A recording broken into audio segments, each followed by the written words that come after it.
djlonghairorig here in the house. Welcome everyone to another MTG Roundtable. Dan, welcome back. How you doing? I am doing pretty good. How you doing today, DJ? Doing all right, man. Doing all right. A little late because I had a long ass poking and prodding session at the docks. I'm okay. It's just typical whatevers. So yeah, they check the systems, and I won't get results till later, but I pretty much know what they are. It's just like bray. But yeah, a good 3-hour session at a doc's office. Oh God. Anyways, I'm back. Just made it back. I think I talked to Dan while setting up. I think what was that, like 20 minutes ago, Dan? Yeah, pretty Yeah, much. yeah. Welcome again to the show. Holy Christ, how you doing, bud? Hello. I'm doing quite well. Thank you for asking. Good to be on the show with you two gentlemen. Hell yeah, and we do use gentlemen very loosely here. Hey, we got Holy Christ. We got Holy Christ here. Don't use the word hell. That's right. Yeah, my bad. No, please use it. Please. Well, welcome everyone. So today, I wanted to talk about the surge pricing issue. The lovely secret layer test they did recently, and I had the article up, but my computer was giving me crap. So now I gotta look for it again, bruh. When you said something about surge pricing, I thought that they brought back the energy drink and made it cheap. Nice. Yeah, Nice. no, nice though. Yeah, no. I'm pulling up the article again. Bear with, I had it already, and then, dude, typical. So yeah, dissipator with that's last year. Okay, I had this freaking thing up, dude. What the hell? No, not test of endurance. Mr. DJ, I'm Yeah. going to start my video because I feel weird not having my video up. So. Oh, okay. No worries. Yeah, I just freaking had it. Oh, maybe in history. Yes. No.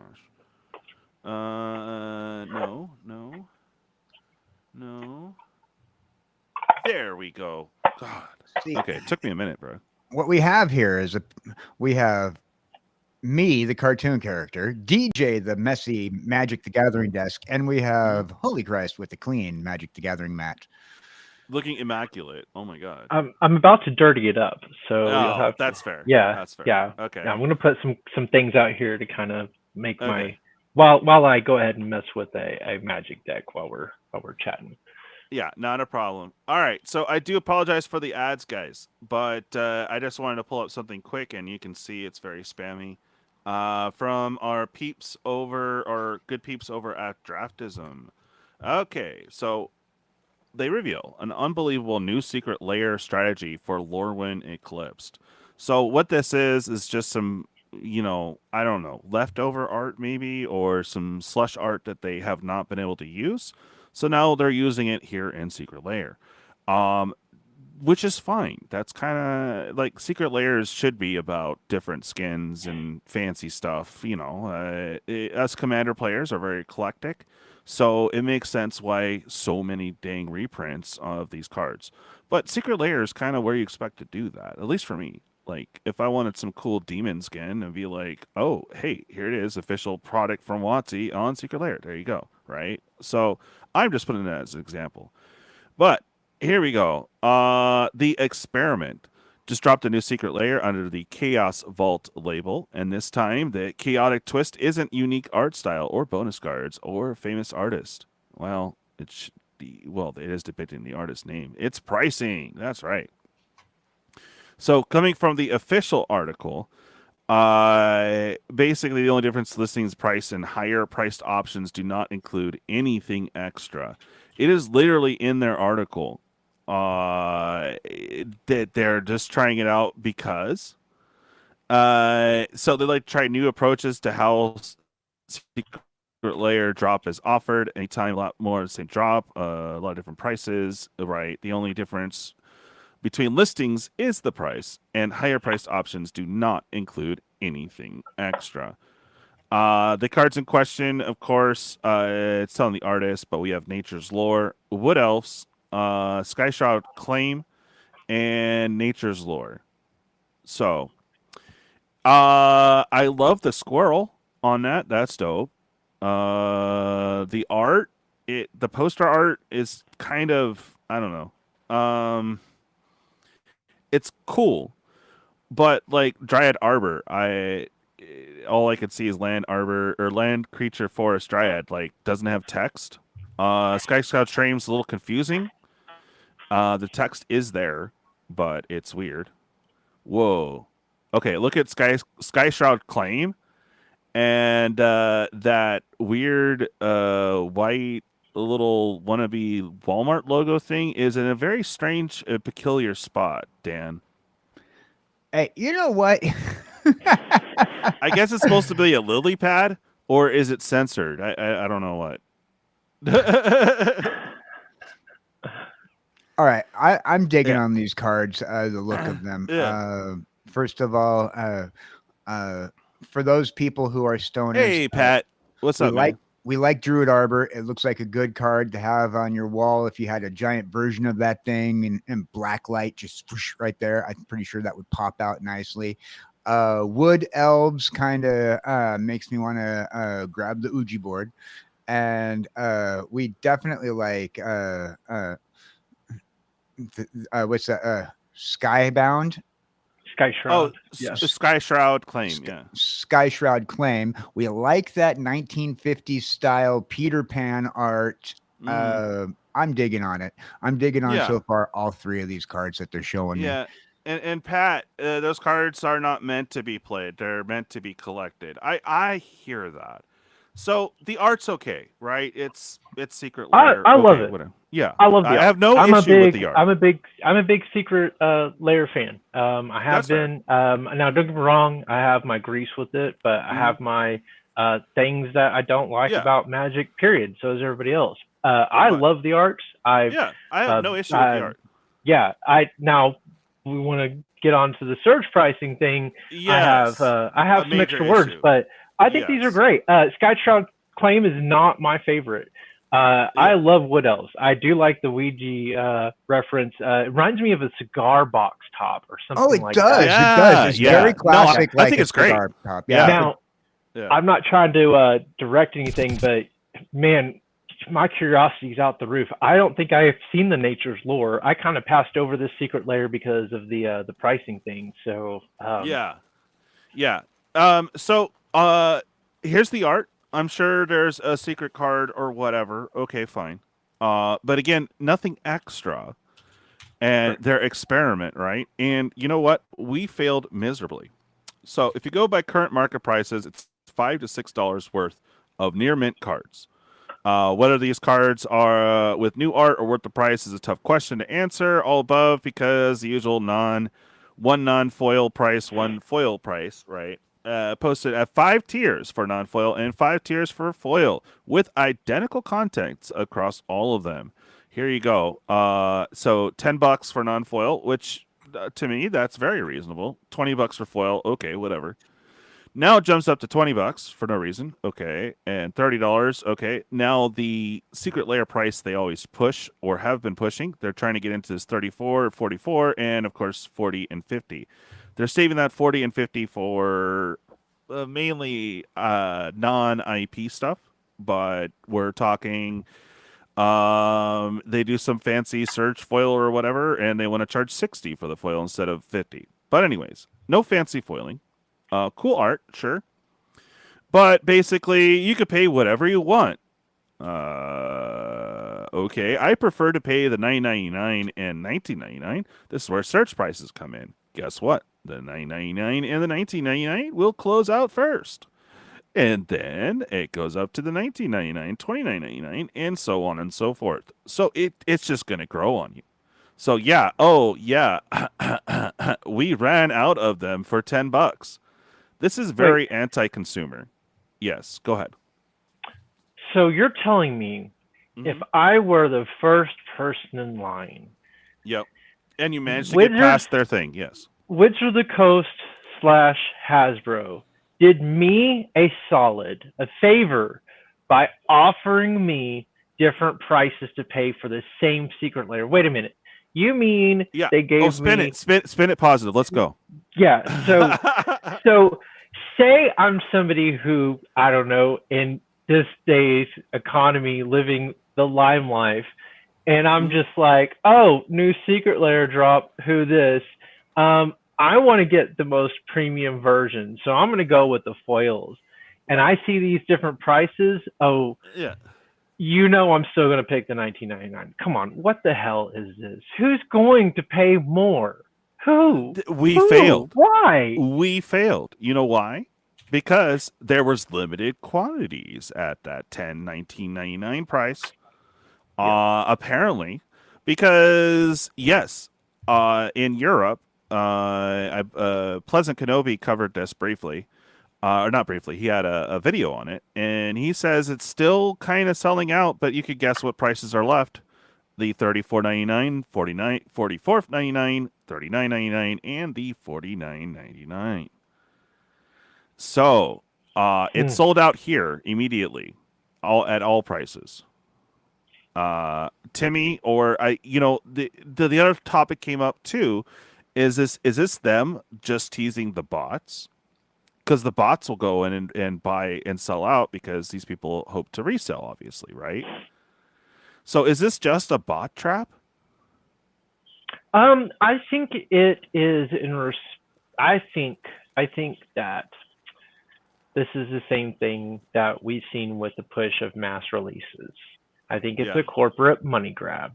This is something now you mentioned surge pricing, and I first thought didn't go to a soda, but yet the foiling. And I was like, oh yeah, of course they're going to charge more for surge foiling. No. Surge pricing as in, you weren't here first, so now you pay more. That grocery stores are getting in trouble for wanting to do the digital little labels for the pricing, so that as stock lowers, the pricing digitally goes up. Or which is surge pricing. Hey, Bob, how you doing? Hey, Bob. Hey, Dude, Bob. This is in the surge pricing. You're cutting out a little bit, Bob. Dude, it's been a pain. This new app sucks. Oh, yeah. I tell him that every stream. Hey, I'm stuck in it for a year, man, and it has some other uses that works for me because we don't get chat. Is my audio bad? It should be good. No, it's fine. But you were just clipping out. That's all. It was, well, I'm having to speak up, but so all I did was click on it, just like I did last week, and it says can't find audio device, can't find sound device. Yeah.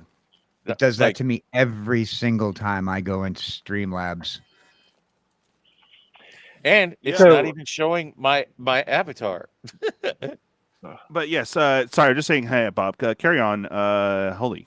So I kind of somewhat digress, but yeah, it's particularly this is just, I mean, they're pretty much like, what can the consumer handle? That's really what this is. And look, this isn't the first time Wizards of the Coast has tested what can the consumer handle. They've experimented plenty of times. I mean, I was just talking about the Mythic Edition releases back with War of the Spark and how messed up that was. They had to they sent out the uncut sheets and everything. So I will say this, that what would be sneaky and what would be punishing to those people who were, say they didn't buy the more expensive ones, what if the ones who grabbed the ones for $49.99 had a different bonus card?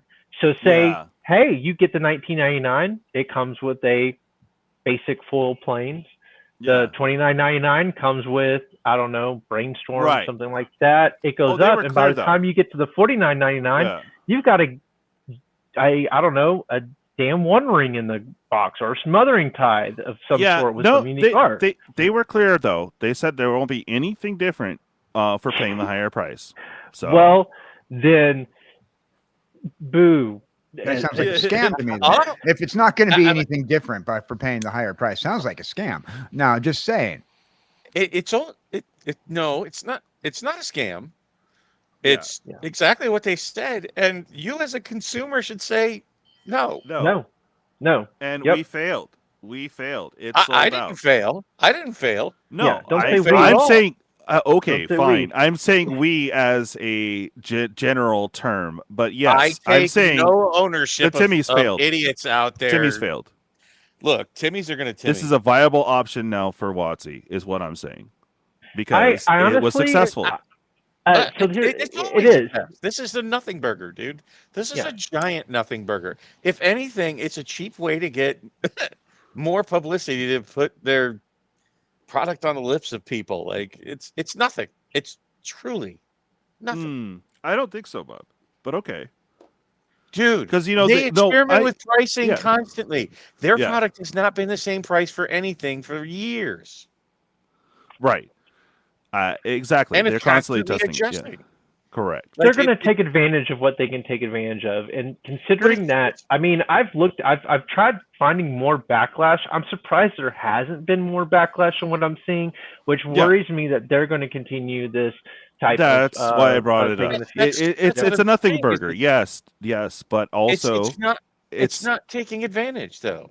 Really, I don't agree. It's not taking advantage. Well, then how come? That's like saying the $10 item? McDonald's is taking advantage of us by charging $10 for a Big Mac. That's not taking advantage. You drive up, they say it's $10 for a Big Mac. You say, "Have a nice day. I'm out of here." Right. I agree. If somebody's willing to spend their money on it, it's not taking advantage. That's just thank you. Amen. But I mean, if the person don't have to have it. Yes, I can agree with that. I don't think it's taking advantage. I think it's more along lines of they're okay. I take it back. Let me run this thought process by you, and y'all decide if it's taking advantage. Wizards knows that there are bots. Wizards know that people are going to come in and scalpers are going to skip the line. I haven't heard if that issue's been fixed or not. So people are going to get screwed, and Wizards knows that, and they have not addressed the issue. And so hold on.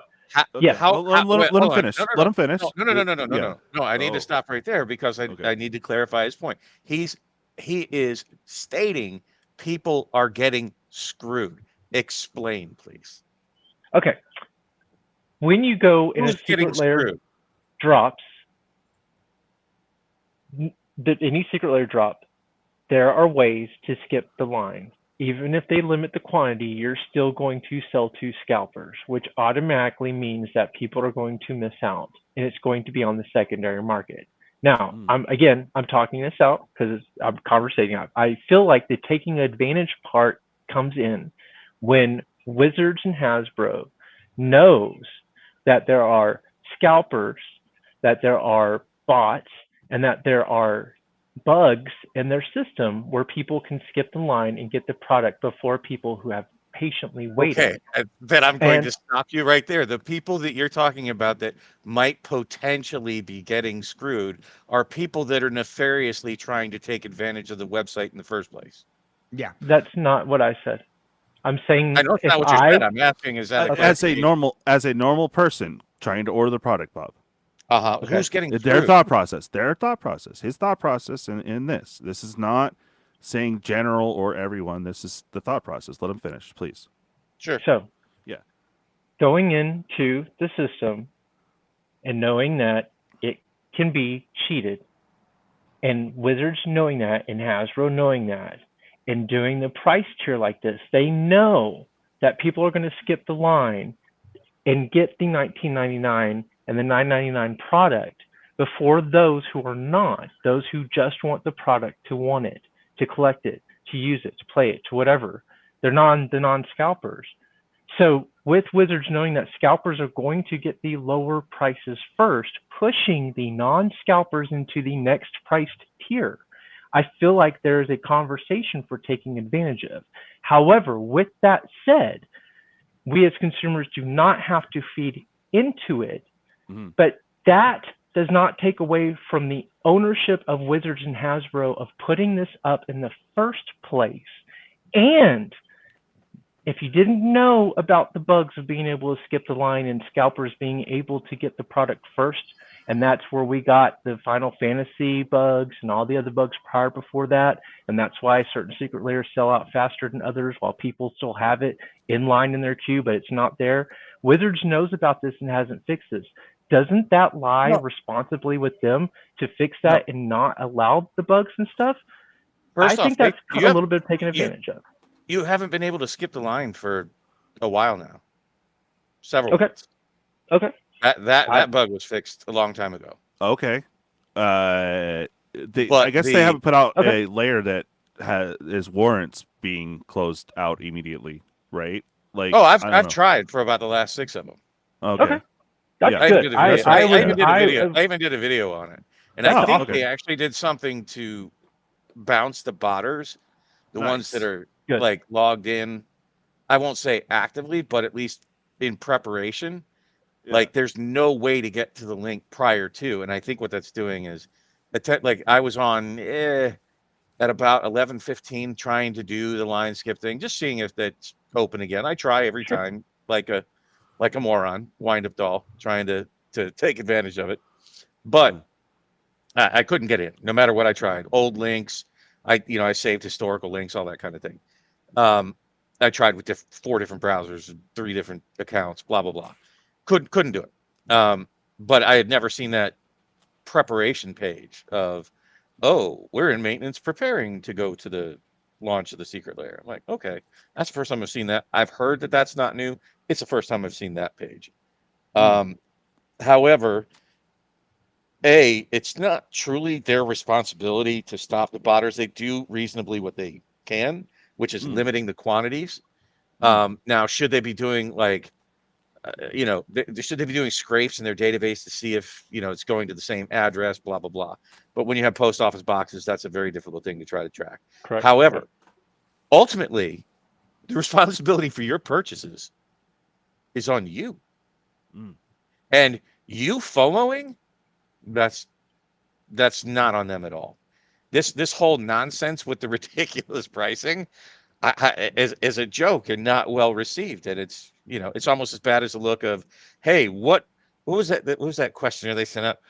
What if any content creators turned you off to Spider-Man from their negative?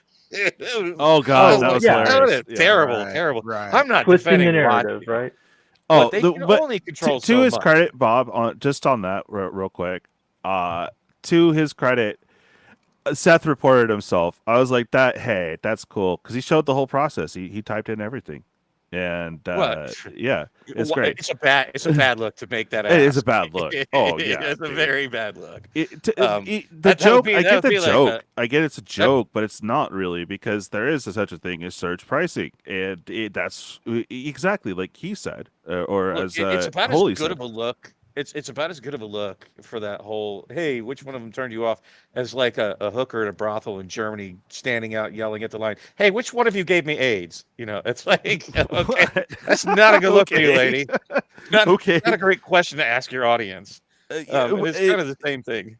Yeah, like, no, I can agree with that. terrible. Wait a minute. I told you not to tell that story. That was personal between me and you. And this Wait, hold on. Which one of you is the hooker? all of us. Yes. But what? Oh. and the reason I'm making that comparison is this is also another public not good look. Yeah, right? It's not a good look. It isn't. Because they didn't was explain it it limited quantities? Was it limited quantities at 10, or was it just that they sold out?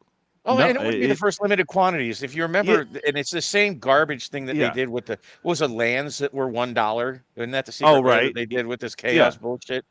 Right. Like, people bought it. Just because, hey, what's up, Jake? It was $1, right? Not that they wanted it, but it was $1. Let me get it. And they're constantly doing all these. If you don't think M30 was an experiment in pricing, or even for that matter, let's go back to Double Masters. Remember the $100 pack that had the whole community in an uproar, and like you said, the Mythic Edition things, and they're constantly tweaking. Some of it's more public than others. Yeah. But I mean, you log in and see this. You finally get to your place online, and lo and behold, the $9.99 and the $19.99 is sold out. That's the problem. Because if it's So what do you you can do? pay whatever, yeah. What do you do? Right. I then backed you out. have to pay I went 30. into it. I backed out. I didn't.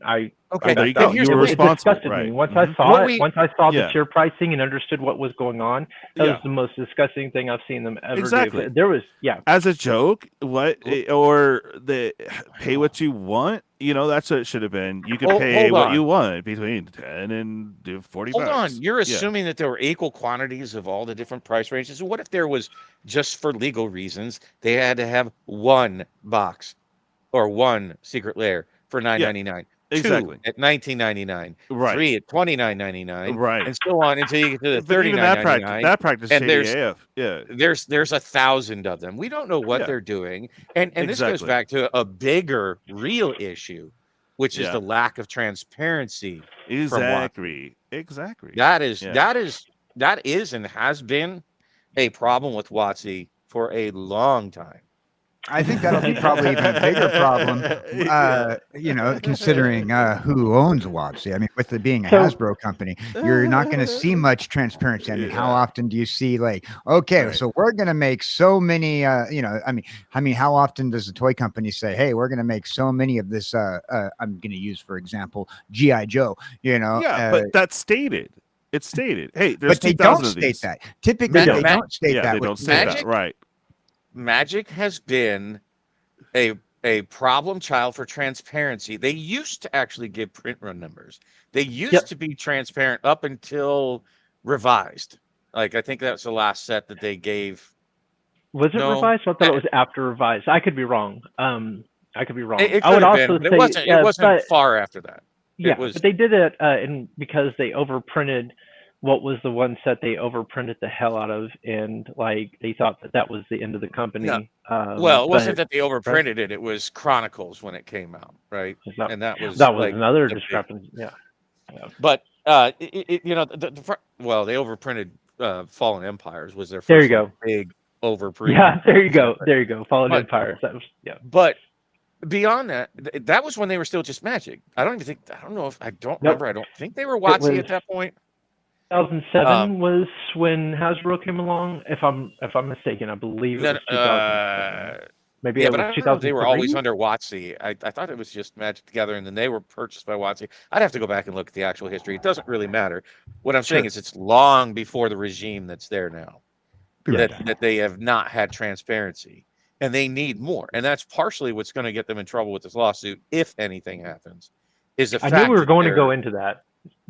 Well, I mean, it's all one and the same, and it all stems from the same problem of lack of transparency. I agree. And I was actually, since you brought it up, I was going to say, do you think, and probably not just because the lawsuit was this time and then this came up, do you think that this type of pricing, surge pricing, had anything to do with the lawsuit? Do you think maybe that was still on the table and the lawsuit came up and they're like, yeah, let's go ahead and do it and see what happens? Or I'm just kind of curious, because this pricing thing, maybe correct me if I'm wrong, there was no, this was a really big surprise, right? Nobody knew about this drop. Nobody knew about, so it's kind of, I don't know if there is, because look, Hasbro has WotC screwed, and that's where that's where the issue comes in, is Hasbro's, anyway.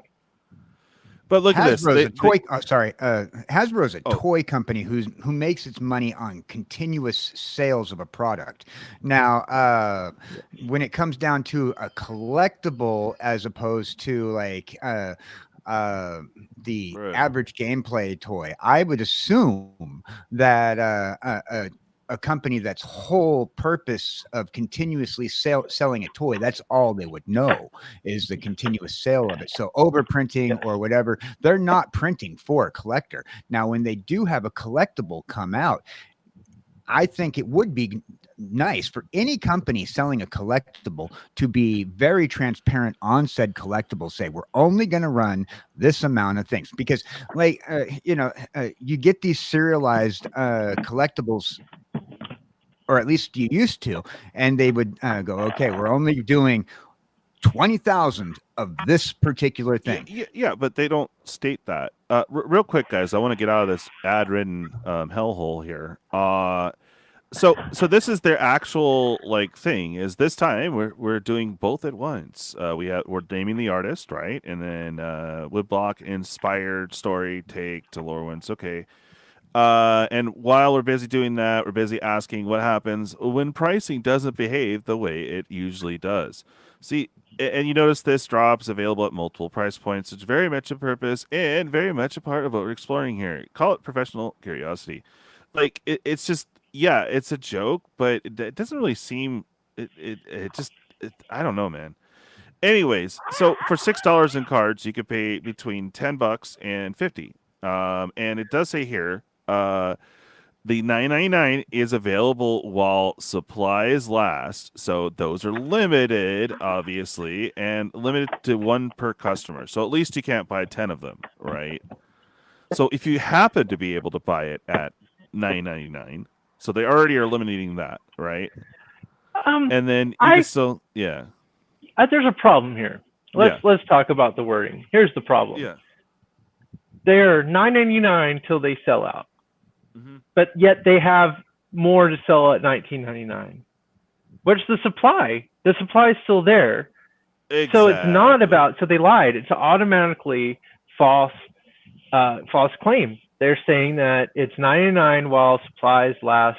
Limited quantity. But then how are you selling it for $19.99 if it's limited quantity? Where's the again, back on transparency? Now they're just blatantly lying to you. So professional courtesy, curiosity, professional. They need to take the professional out of there. Right. Exactly. What, Bob? I know you still think it's a nothing burger, but tell me it's not weird, dude. Like, why would you do this? It just doesn't seem. It's not a good look. It doesn't seem friendly at all. Not hey, okay. Yeah. And Watsy has had an image problem clearly for a really long time, and I keep kicking this dead horse that realistically, if they want to work on their public image, the first thing they need to do is I don't give a shit about the grainy cards. My daughter literally today opened Bloomborough Family Matters commander deck. Okay. And she came downstairs and she goes, Dad, what's this? And it was a card. I've never seen it before. Apparently this is now an issue that has the border on it, the black border, and it's completely blank card. And we checked. It's an extra card because it has 100 cards in the deck, and I told her to go through the deck list on Goldfish.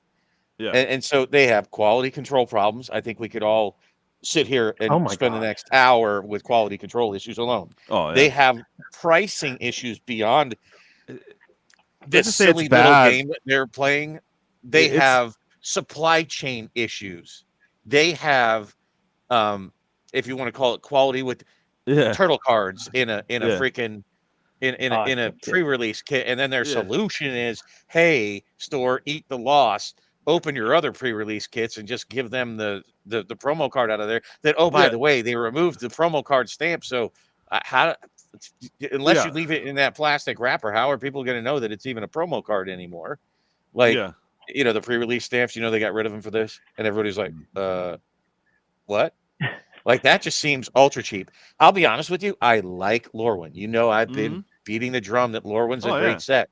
And when I opened my box, and I opened a stellar box last week, by the way. Yeah. Oh my God, I got all the hits. I got one Shockland, but I mean, I got the Bitterbloom Bear. I got the Hexing Squelcher. I got all, like, I got the full art. What's that? Fat hippo thing, the blue-green elemental.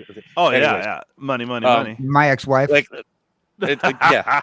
Or it was sitting on your ex-wife at least. But at any rate, it was a great box. But the whole time I'm opening it, I hate the feel of them. I don't know if you had 2019 Core 2019. They feel grainy, gritty, like newspaperish.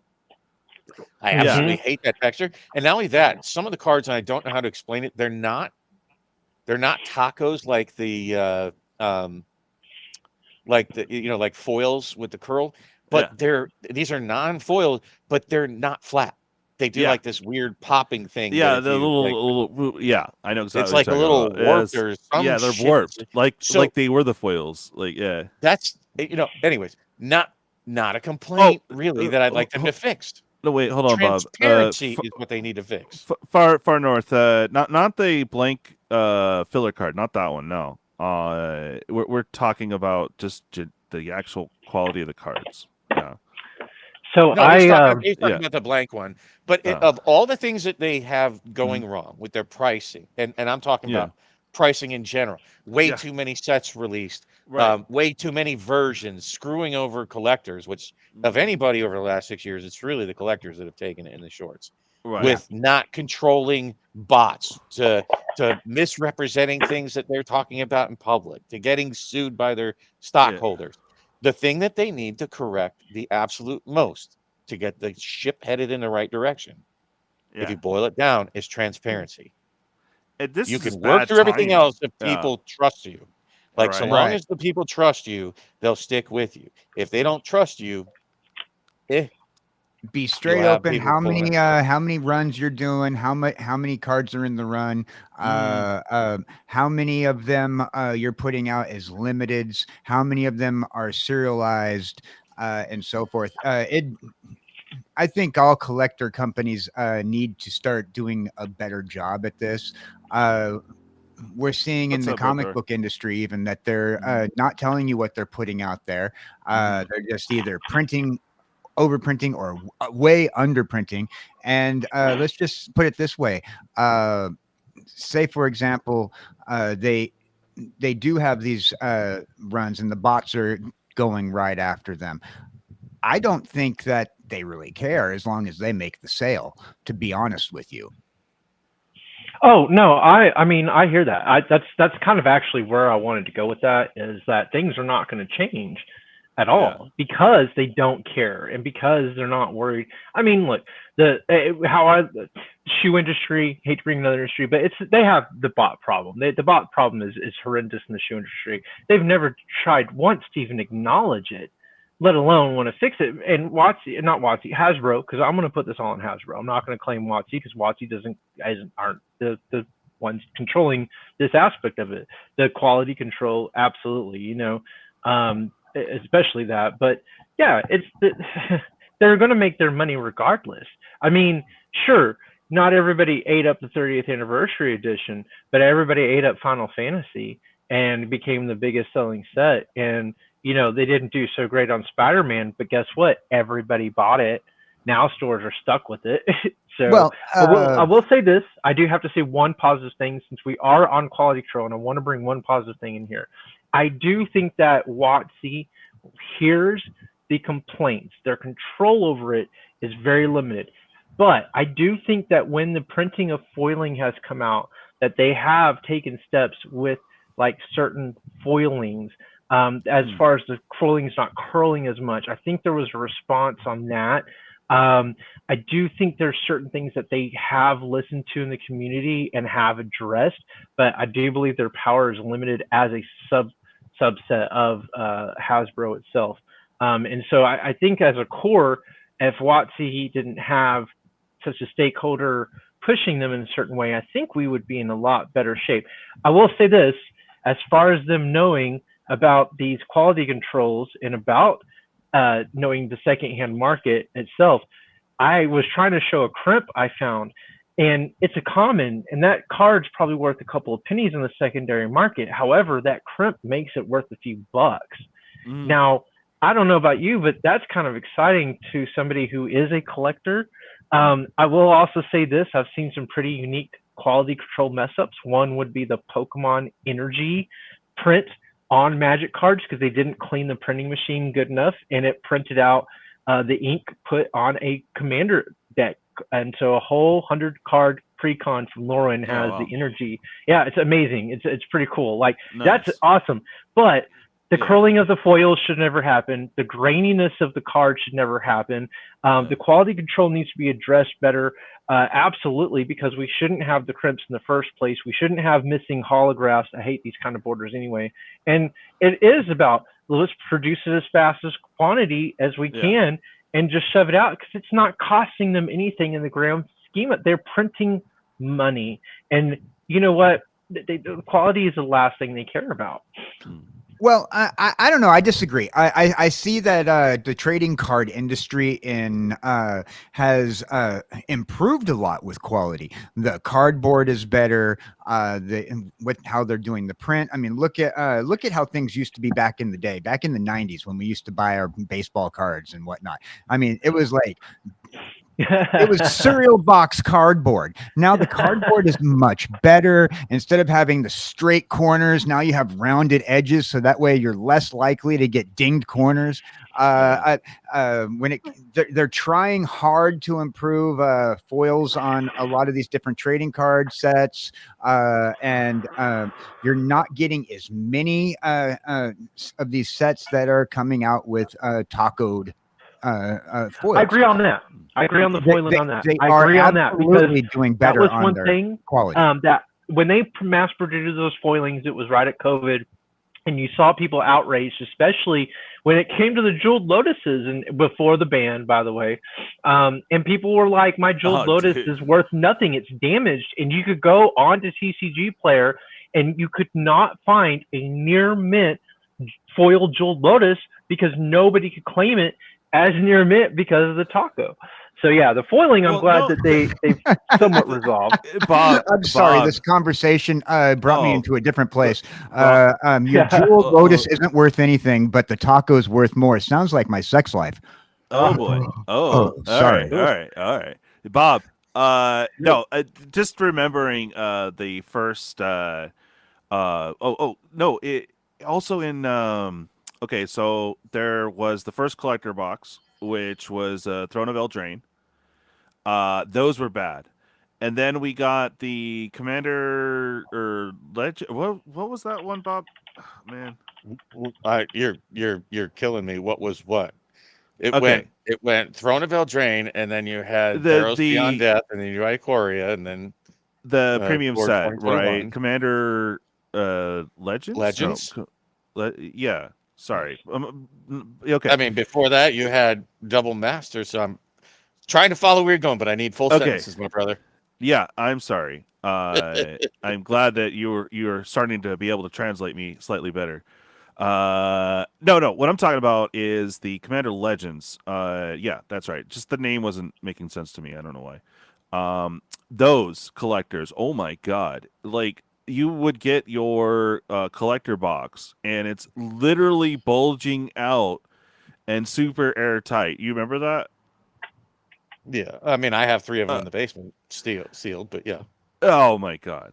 Like, those were super bad, and that was premium. And yeah, that's right. That's what I hated about most the Commander. about but those are so tacoed. Oh my god! Oh yeah, I mean, like, before you open it, even it's like it's bulging. You could, the pack was so tight, you almost had to use a knife to open it. Go on, man. Sure, but I think beyond that, I mean, we're just going down this. I didn't mean to open the, take the quality control genie out of the bottle. I was trying to make a point that they have many things that they need to address. Quality being one of them. This thing, this pricing in your face. Hey, we're doing a pricing experiment. Okay, cool. I'm not going to be part of that. But I mean, look at all of the secret layers in the last 2 years. Who gives a shit? There could have been 10 copies of. Who knows? I don't care. They don't share their numbers, so selling out is pointless and meaningless. Yeah. It's a bunch of cards that I didn't want in the first place, even if it was $5. It's like, okay, like I have many of those. I have all of those, I believe, and I don't need. But do you have them in that art?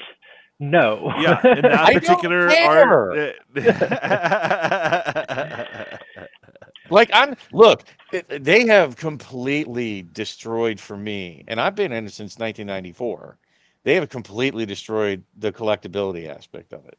It is now it's just lottery scratch offs at this point, and people are just worried about the money aspect. You take the money aspect away, well, most of these Magic channels are going to shut down, especially the rip and shippers.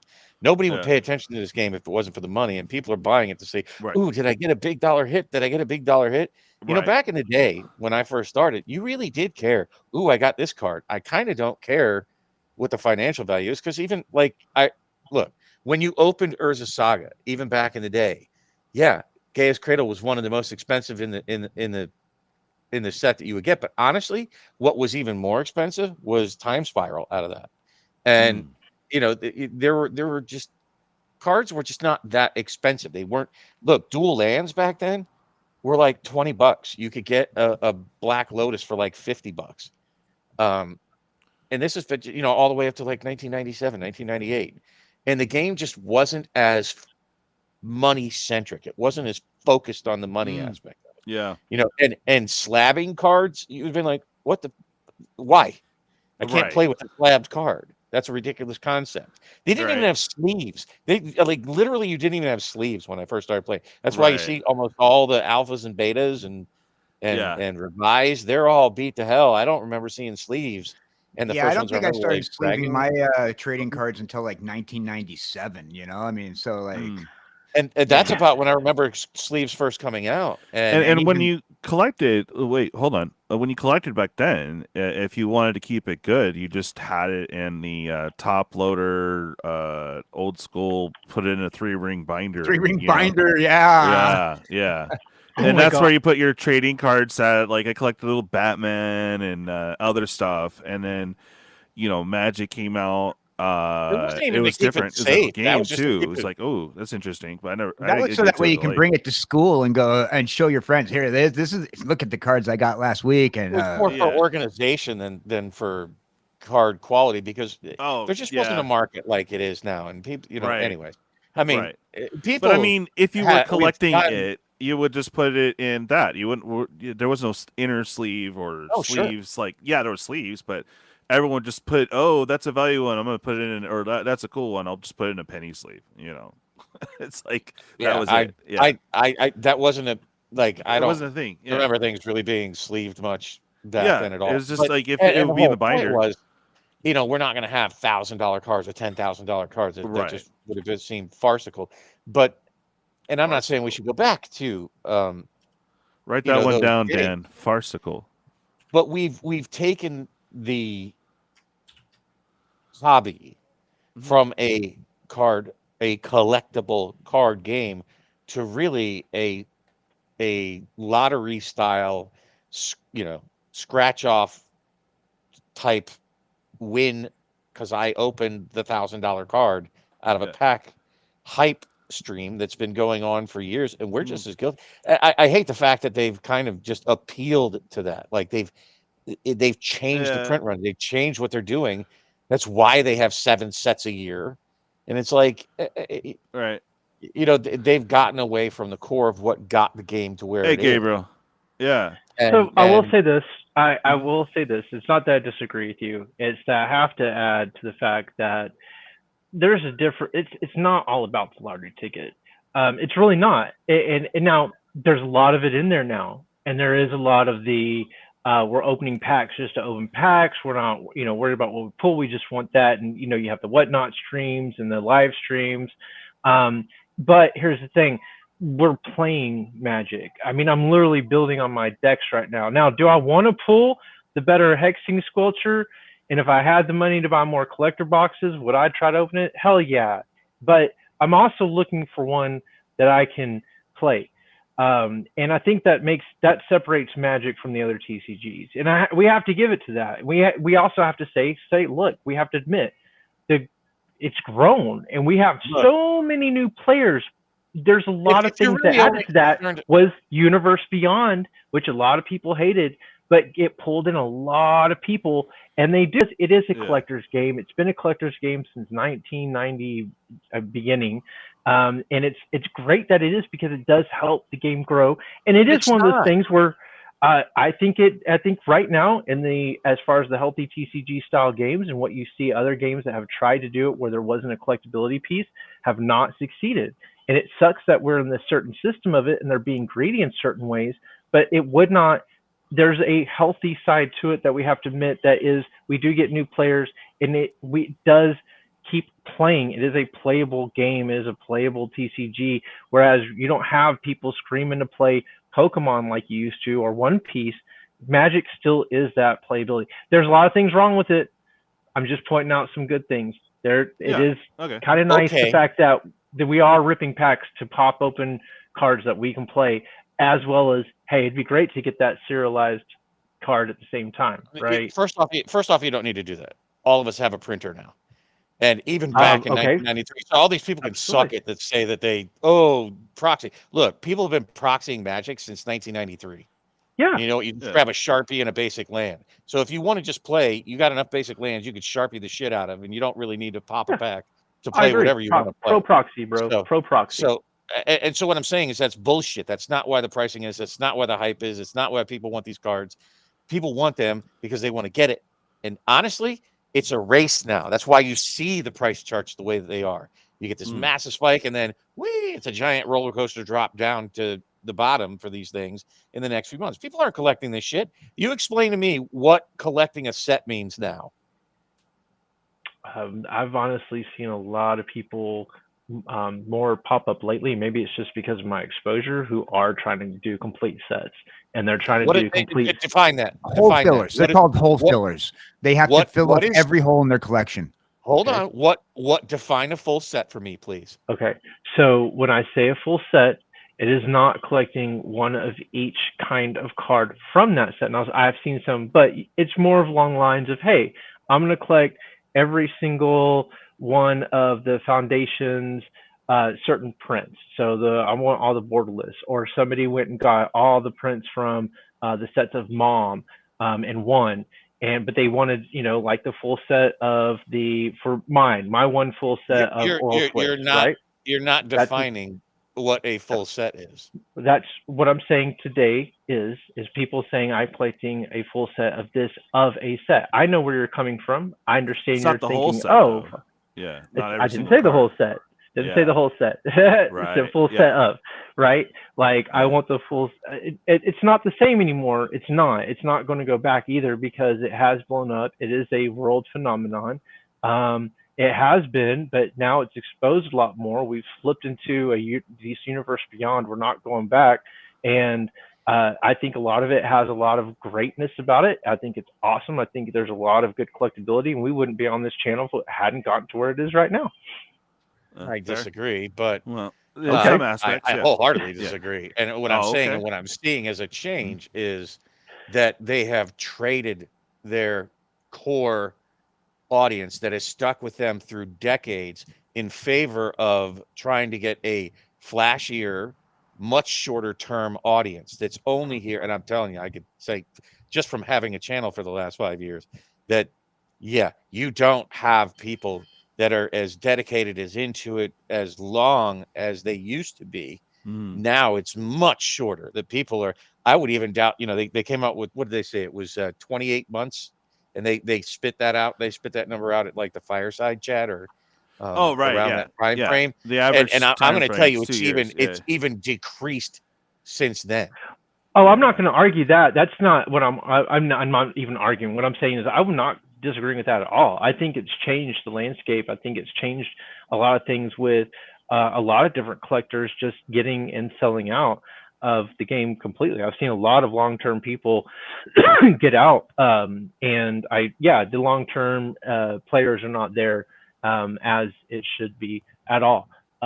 It's part of what makes it collectible. I'm not, totally don't disagree with you at all. I wasn't disagreeing about it. And what I'm saying by that, you're getting rid of the collectors, right? Because those people that come in short term turn around and just sell their shit. Like they're turning it into disposable short term, and that's partially why they're being sued, is that they are bad stewards of the product itself, being Magic, as a long term. And in order to be collectible, it has to exist for long periods of time. Not just the company, but the people collecting it have to be there for a longer period of time. You don't have a collectible if you don't have real collectors. And you can't say, oh, I'm collecting it for this 16 months that I'm in it and then I'm out. That's not a collectible. That's a short-term loan. You're leasing cards.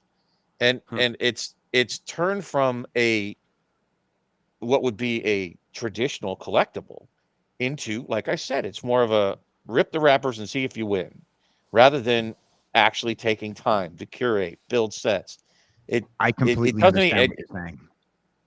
It's a completely different audience, and they are not only aware of it, they're building their product sets out to that end, to appeal to that.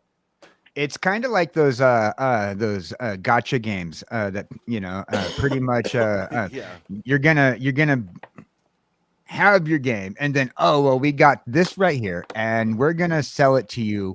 It's gonna be like, you're not going to want it. You're going to buy it anyway. And most likely you're only buying it because it is Spider-Man now, or Final Fantasy. And those people, how many of these Final Fantasy heads that were really big into like, oh, Final Fantasy is doing a Magic thing, I'm going to get Magic the Gathering just for Final Fantasy.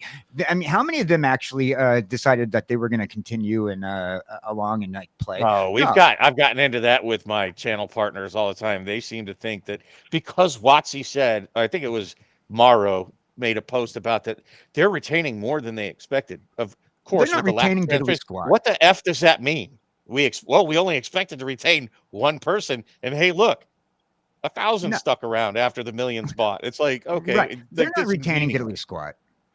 All they're doing is they're pandering to a crowd that straight up collected Spider-Man, or straight up collects Marvel product, or straight up collects Final Fantasy product. That's the only reason why I wanted it. I'm not a Magic player. I'm just a collectibles guy. And I see when companies like Hasbro does these brand deals, right? And that's what it is. It's a brand deal. It's not a collab. I don't care what anybody wants to talk about it. It's a brand deal. It's temporary. It is they're going fishing. They're throwing their thing out there in the water. They put Teenage Mutant Ninja Turtles on the hook, and then they're hoping that, okay, we're going to sell these to these guys who have whatever your brand is, a fetish. I'm going to make something up. You said earlier, Family Matters. Okay. Now let's say they wanted to do a Family Matters collab, and they're like, oh, well, we got a Carl Winslow as a commander card, and we got Steve Urkel as a blue, and whatever, come on.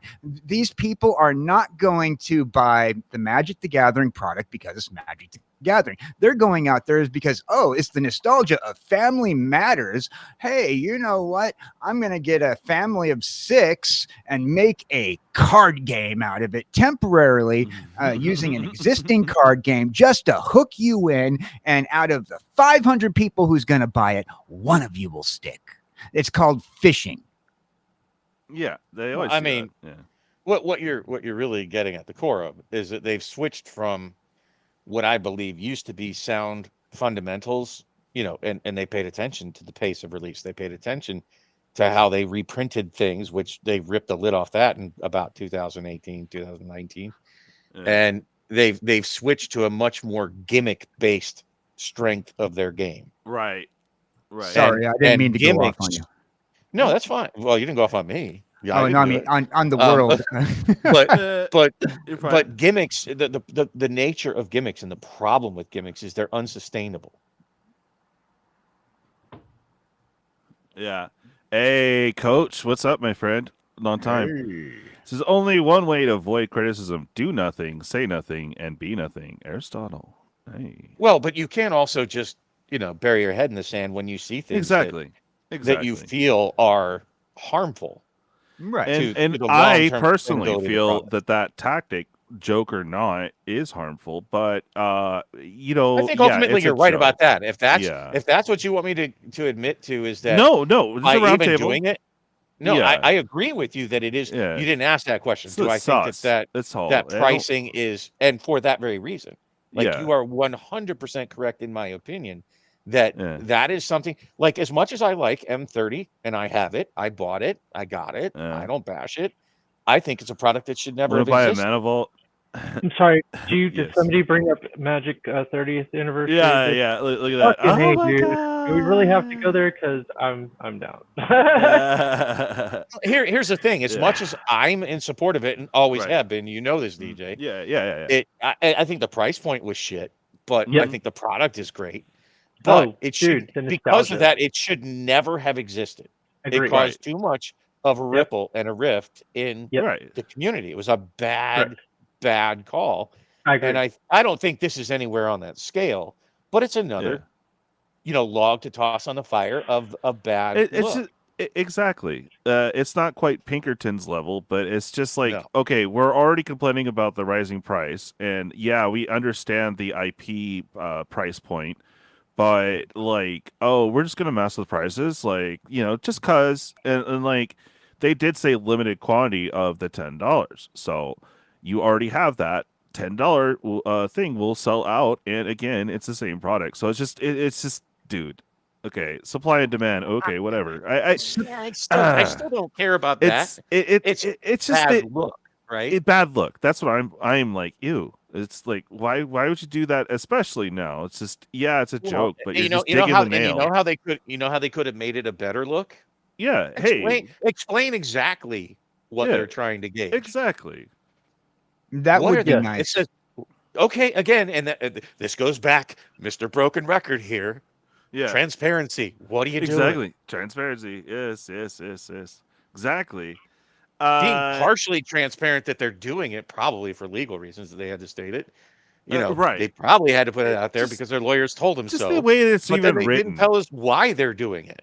No, it's just cause it's chaos, whatever. But it just the way it's written, even it's just kind of like you're trying to be cute about it, but when it comes to messing with price, it's not that cute.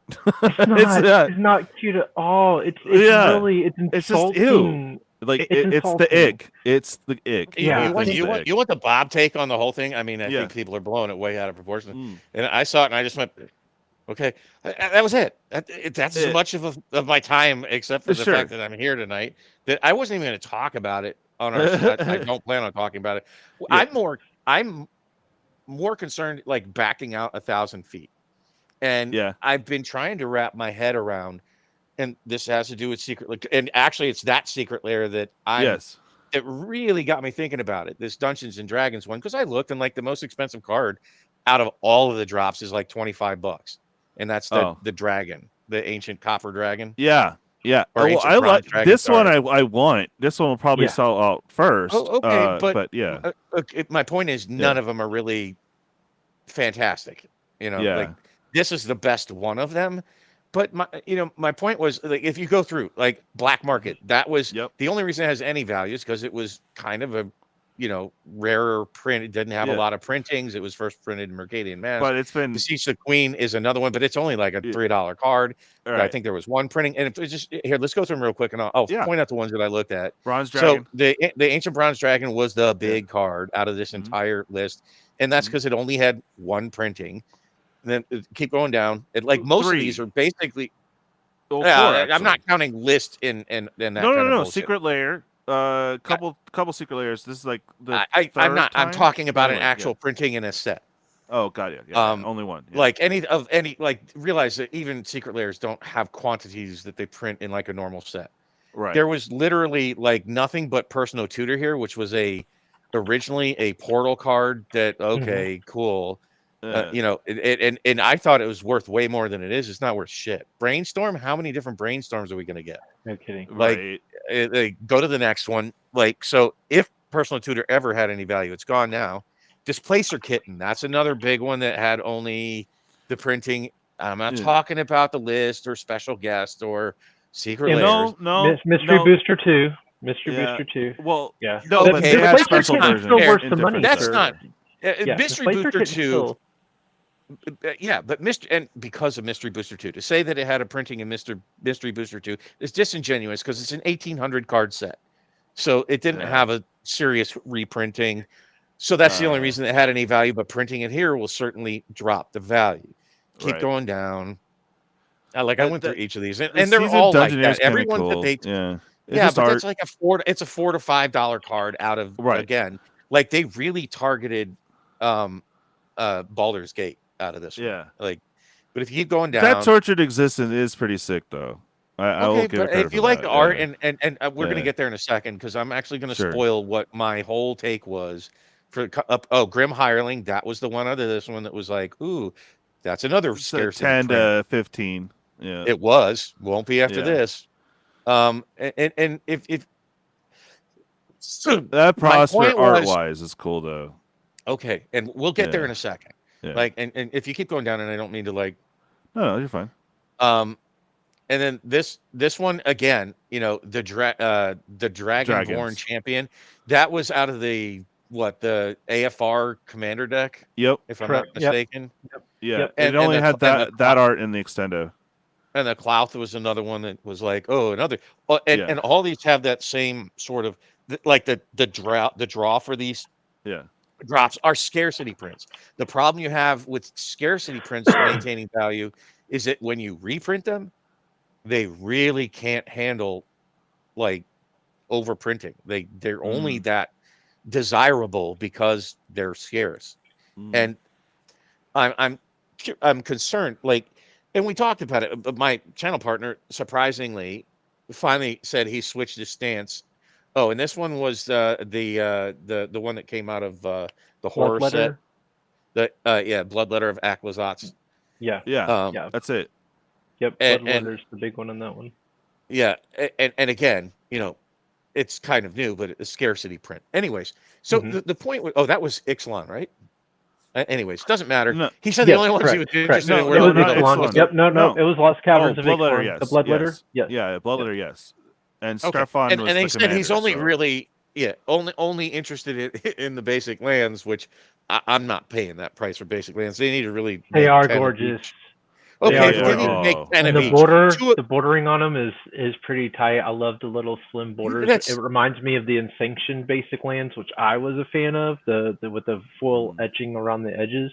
I thought was neat. I'm on the fence on those. My personal thing is, look, I have to have the kitty and I have to have those dragons. That's my take. I have to have. That's the art. That's the art. That's the art. Okay, hold on. I'm gonna get there. Sorry, this is very long-winded, but we went through this. All right, so I went through it. I gave it some thought, and yeah, these look like the sort of the unset borders, and I like them, but 2 copies each. Get the out of here, dude. It's not just they need one. to have at least. They need to have like 5. It's more than one, you know, at a minimum. But at a minimum, they need at least 5 of each. Anyways, my point was like, well, he said, well, so my channel partner Matt loved these, and said, yeah, print everything to the ground, reprint till they're cheap. Game piece army go. And he said, I'm coming around to the idea that maybe we don't need secret layers, and I'm like, well, we don't need secret layers and the special guest slot and reprint sets and all these extra things that they print into every damn set. Pick one venue for your reprints, and what would be the most appropriate? I'm still not settled. I do like the fact that you have by secret layer. I don't care who gets the money, whether it's distributors or WotC directly. I don't care. But having different arts that you can get like this, right? Okay, maybe they stop all the reprints in regular sets and reprint sets, and this is the venue for your reprints. Right. Yeah, I can see that. I do enjoy variants. Right, but I mean, but this is the best place for the most variants that you can experiment with art styles, and it just feels like, for me, when I finally, and that's basically what we're going to talk about on the show on Saturday, and that was sort of a thought that's been forming for years. Yeah, we were talking Genesis. We were talking about the chaos drop before most of the show, actually. But looking at this one, this is the one that gave me a bigger brain thought. Like, where's the most appropriate place for reprints? Like, I feel like they're just crushing reprints to like Craterhoof down below 10 or around $10. It like, how many shocks are they? And you eventually do get to a saturation point, right? Where $5 shock. Well, and it'll just be so many. Like, there's people that have this price memory about shocks and price memory about fetches, and so people hoard them. Yes, they're useful in a lot of commander decks, but how many people really keep like 25, 30 plus commander decks sleeved up and ready to go? Not many. Usually, well, I mean, okay, well, I will say this. There are people that do, but no, you're right. I don't have that many. I was being facetious. I don't have no 25 decks. I've got maybe a dozen ready to go. And I play almost every day. So. And honestly, I get your point. I keep about 5 to 6 sleeved up at any time, and then the rest. And it's not because I want the cards. I just don't need that many fucking decks laying around. No, I agree. Yeah, I don't. Right? Like, I'm at my I like stretching myself thin on that many decks, and even a couple of them I won't play because I haven't substituted cards in for them lately. And You know, I have one I haven't I'm certainly not carrying 25 decks around when I go play somewhere. Yeah. Suck it. It's like I've seen 3 in my backpack Oh my and I'm done. Right? Yeah. Like 3 and I'm good. But at any rate, you don't need 35 copies of a Shockland. But people are doing that, and they're doing it mainly because once upon a time, it was the high value pull out of, you know, a set for a long time. So we have this memory, this collective memory that, they're highly desirable. I'll be honest with you, I don't even put a lot of shocks and fetches in many of my decks. Like, it just, I have some. I throw in, I have the dual lands, but I generally throw in like the proxy dual lands. It's good enough for me. I'm fine with basics, and I play with the cards that go get basics. There are far more abilities to ramp with basics than there are with even fetches and, you know, shocks. It's just because they'll say, go get a basic, you know, forest. Or there's so many cards that specify, like, they've gone that way, and that's the direction that they're going with a lot of their ramp is basic, is printed on most of those non-fetch or non-land fetch cards. So I'm fine with that. And that's usually not why my deck sucks or doesn't win, is because, you know, I didn't get the right land or mana fixing, blah, blah, blah. I don't play CEDH. So it's not really that critical. It's more like, I hate mulliganing, so I kept a shit hand. You know, I hate going down on cards. And in reality, what I'm saying is they keep reprinting shocks. They keep reprinting fetches. At some point, they'll do just like they did with Cavern of Souls. You know, it was funny. We had a thing on my channel about Matt saying, Cavern of Soul can't go below $50. They've reprinted it like 20 times and it's never gone below $50. Well, the last time they reprinted it in Ixalan, it went down below 35 and it really hasn't recovered since.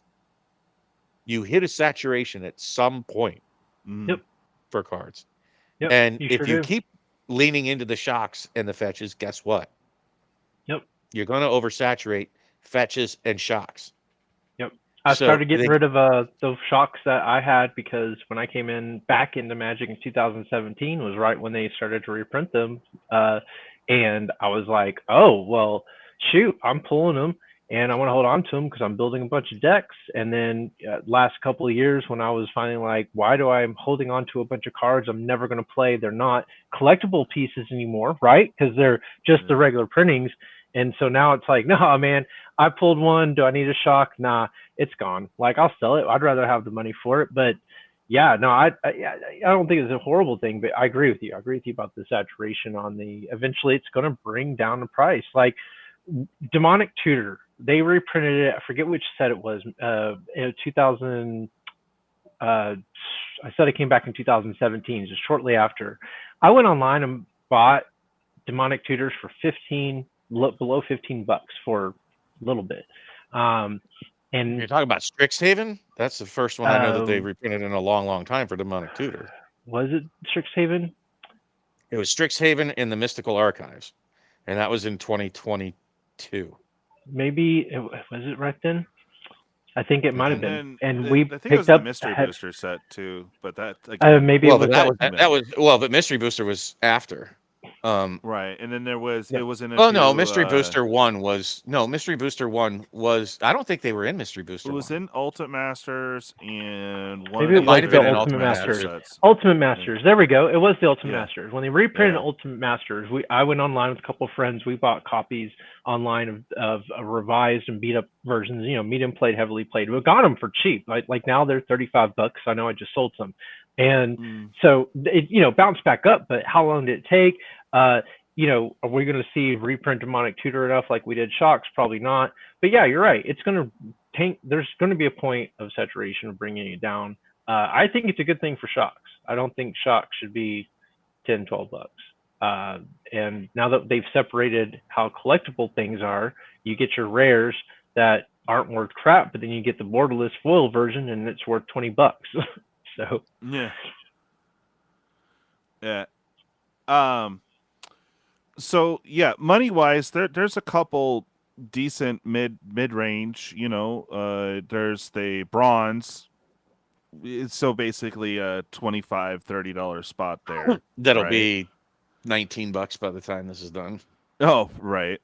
Well, I mean, look at Goldspan Dragon. It's been dragged through the mud, man. It's been reprinted a few times, bro. Beautiful example, by the way. Beautiful example. Personal example, because I was so excited when I pulled like a couple more Goldspan, and then I forget which set where it finally tanked, and I was just like, "Yeah, I pulled the Goldspan." Went and looked online.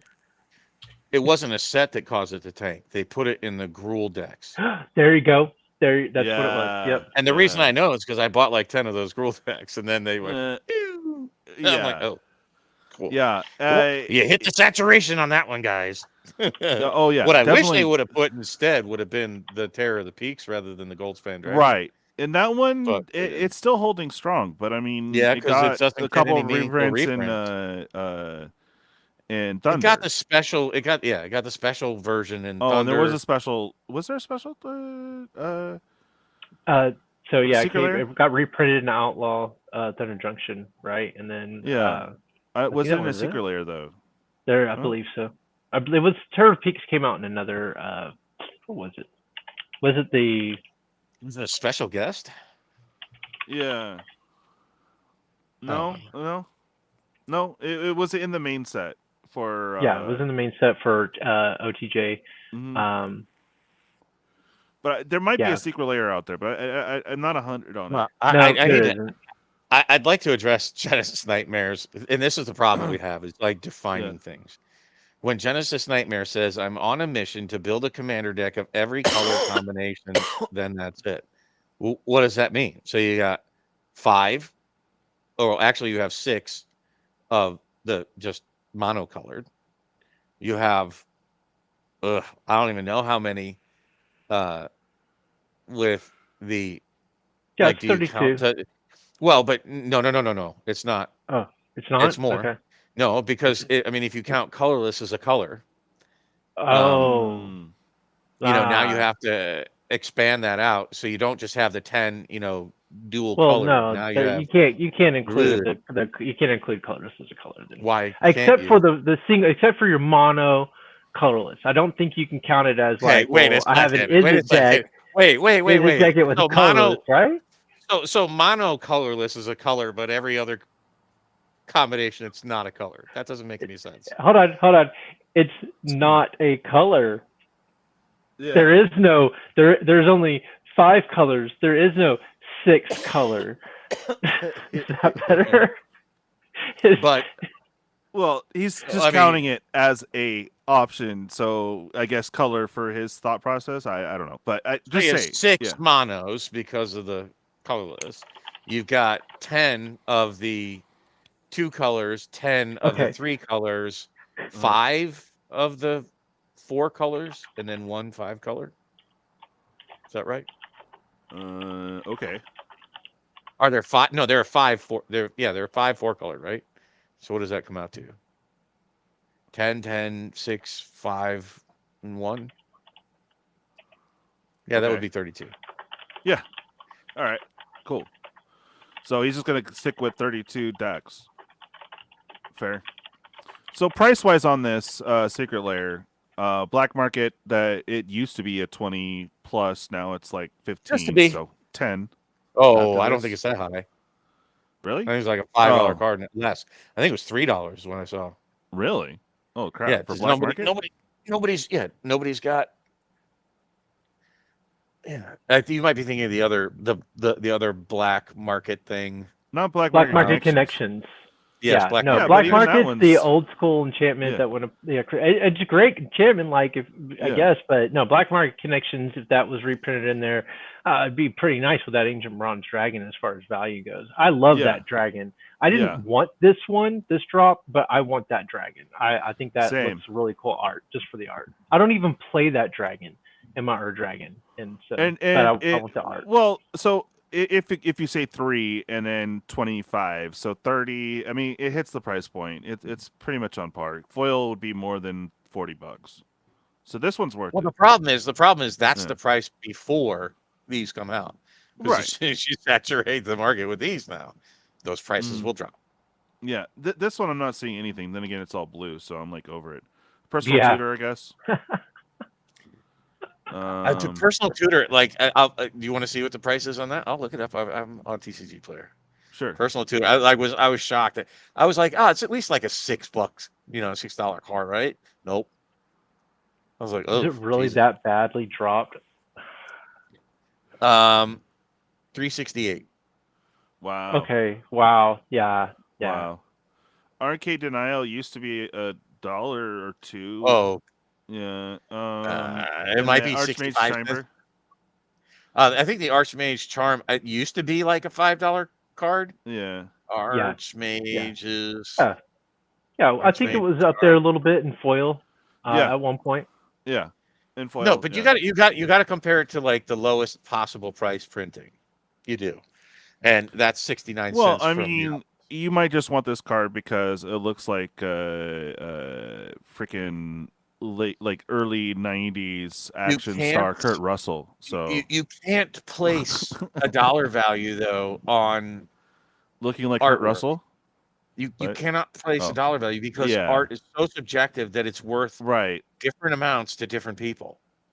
Well, I mean, like I said, if you're into that, okay. I don't have any attachment to Gale at all, so this doesn't really do anything at all to me. That was the nothing. Yeah, this whole this is that one's nothing. Like there's nothing here. This the one art's had cool a few on bucks. this. The Displacer kit, and I was surprised that it was still up there. I think it was like $18-19 somewhere in that ballpark. Okay, for a fancy version, yeah. No, the base really? copy. Okay. Yeah, or maybe let me look. I thought so. I thought I looked all this up and went. I was just doing it for myself to like formulate the idea, and it was just actually I'm wrong. $23 is the cheapest. So I want this set. I love the art. I want that kitty. I want that kitty so fucking bad. Yeah. I will say my complaint is Sephiroth. That the wording on Sephiroth is that just was really hard, and this is the first time I've bitched about that kind of art style. The lettering on Sephiroth was really hard for me to read at first. Now I see it, but other than that, the art is fucking fine, and it's really good art. But I love that kitty. Tortured Existence is a $4 card. I don't. Well, and so is this Seasoned Dungeoneer. It's like a $4 or $5 card. Yeah. So this one had, I think, the highest value if you added them all up. But and I can't stand the art. It's just that black thing is not me. Understand. Completely understand. I just if it was black art, it'd be like It reminds me of all of the bad posters I saw on everybody's walls growing up in the 70s and 80s. I'm like, it's trippy, bro. Yeah. This one, Grim Hireling, which is a $10 to $13 card. I think the Wild Magic Sorcerer also was a couple of bucks. Okay. And so was the Zorn's also a couple bucks. I mean, this is just pimp my Prosper deck. Like seriously. I actually like the OG regular Wild border. Magic Sorcerer is cool. I don't like that. But I would not in my Prosper, but it like at least the bottom two is in Prosper. So for me, that's just an art upgrade, but the real value is the Grim Hireling at $10 to $13. Yep. To be honest, I don't even like that. This is the only art that I like of the four of those right there, the Grim Hiring. Well, it's very comic book style. Yeah. It gets me. It hits me in the nostalgia. I mean, like Wild Mage Sorcerer is okay too, but I mean, like the artwork for Grim Hiring is top notch. Pretty good. I love this Prosper. I have a Prosper deck, so I would rock this Prosper for sure. But again, your value is just in the Grim, so it's kind of you're going for art. This one has a bunch. I mean, I'm a dragon freak, so I'm just like, bro, I need all of them. Yeah. Yep, I'm sold. This is the one I'm getting for sure. I want that Clouth, and I want the Mirim. And the Dragonborn Champion's cool. I don't have him in my dragon deck, but that's being reconsidered just because I dig this art. But yeah, I'm sold on this one. Yeah, for sure. And then the Cloth for sure, love it. Sentinel Worm, but still, it's good. I like it. And the money's there. The Champion's about $10. Counterspell $3, whatever, $2 to $3. Okay, whatever. Clothy is around 10 to 15. Miriam, it's like an $8 You don't like card, it? right? No, I like the Miriam? art. I'm just saying, like, Oh, the value money wise, yeah. She was kind of cheap, but I think the foil she's X not. is like $5. Yeah, so yeah, Yeah, but you can't look at the expensive ones. Again, you have to go by the cheapest versions, right? Because you can't place the value on the art because the art is subjective. Blah blah blah blah blah. Oh, so you got to go with the base version. The cheapest like $3. Base version of Miriam is $2.88. There you go, $3. And Clout, I didn't think it was as high as you said it was. $5? Nah, I think it was like no. 10. You said it was $10. 10 to 15. No. Oh, it is. Yeah. See, haha. $15. There you go. I was actually right on something, but anyways, Dragonborn, 5 to 10, I think. I've been seeing it creep up around 10, I think, for the Dragonborn champion. $10. Yeah, is that for the base, the one from the commander deck? Okay, yeah, $10. Yeah, so worth it. Actually, I don't see another version of it. There's an extendo, but it's non-foil. Yeah. Dragonborn champion. When I click on it, it only comes up with the. Oh, there is an extended art. And that's 12. Yeah, $12 for that one. Yeah, that was out of the collector. And counter spells you can get for like $1 all day long. Oh yeah, easy. It just depends on your flavor, and that one, this one's not too bad. That's an interesting question. I mean, that thing's been reprinted to bejesus. And what would be your favorite version of counterspell? Like this one doesn't look bad to me, honestly. I think it looks cool. It grew on me. I wasn't really paying attention to it because the dragons, but I actually kind of love the books.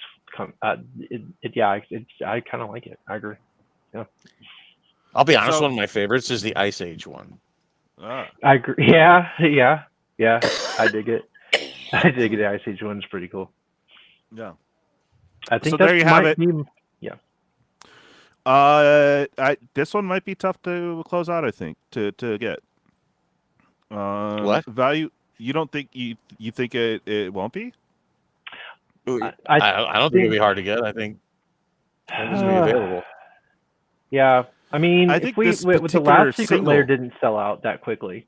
No, we're not talking about the surge pricing one, but the actual one that they announced and did, that secret layer didn't sell out instantly at all.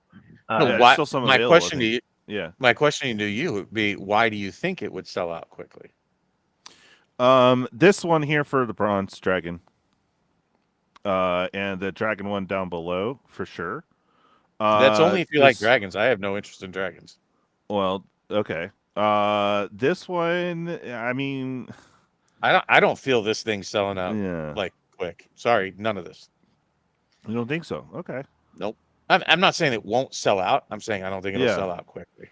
I mean, honestly, I think they had two of them. I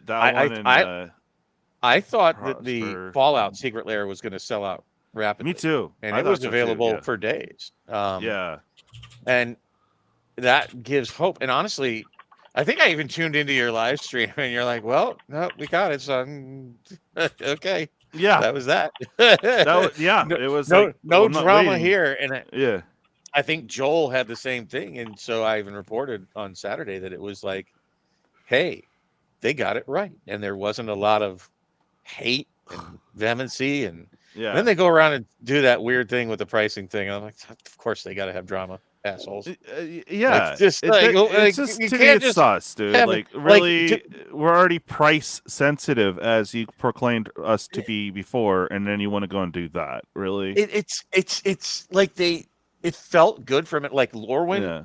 I'm sorry. That was even though they had shitty card quality, for me at least, it was a feel-good set. I think people feel good about it.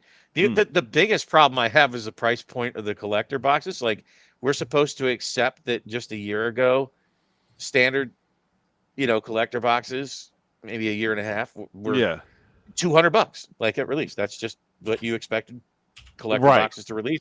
And now a standard set over at release is, dude, 400 is at release. Yeah. And it's like, I don't know how much of that's to blame on us, but I think they even set the MSRP on it for like $345. Yep. No, it's, 350. I was told it was lower than that, and I'm just speaking No. from what I was told in my LGS for the MSRP for Lorwyn was set lower, was still set higher. I mean, but wasn't over 300. No, it was And 345. Like literally for the if you just added up the MSRP prices. for Yeah. Lorwyn, Yeah. I was told it was lower. That's just from We can go on the Mount Watsy site right now and say for sure. Oh, really? Okay, cool. I'm totally. No, I'll go check. Yeah. Look, I don't mind But no, admitting when I'm wrong. 349 I'll is go back check ridiculous. myself. 349 is ridiculous. I remember when they first came out, and I thought 200 and 200 plus tax was ridiculous. I would pay $200 all day long for a collector booster box right now. It's so fucking, it's so dumb. Yeah, I thought it was lower than 349. But I could be absolutely fucking wrong, like I have been. I could be wrong too, but Yeah. they've taken me to the gallery. I'm trying to find where they announce it, and they give you the Hold on. MSRP of the collector packs. Yeah. I'm trying to find the site where they. Anyway, it's semantics at this point. The thing You is, weren't going to get it at less than 300, except for a site that was willing to do it for less than MSRP, which some were. I got mine. No, it was at I believe some of the sites. There are certain ones. I think maybe I have to double check. Okay, I believe they were at. Let's get the MSRP. Let me check the one before I say what they were at. Well, I mean, let's just say that. Look, now collector boxes we'll just say $350 is what you can expect. Right. Yep. For a standard in-universe set, $400 is what they're pushing for Universe and Beyond. Those are the price points they want. Yep. And it wasn't very. Wow, they don't have the pre-release prices on the site here. That's weird. No, I'm probably looking at the wrong one. I'm looking at the wrong one. I have it up. Whoa, hey, easy now. Keep it PG. Yeah. Anyways, play booster, contents. There we go. MSRP 549. So Okay, and they don't give us a full box. Play booster display. They so you have to calculate it by the pack. By the pack. There's no MSRP on that. Yeah. Right? The MSRP on collector is $26.99. Okay, multiply that by 12. Mm-hmm. God damn it! Where's my calculator? 27 times 12.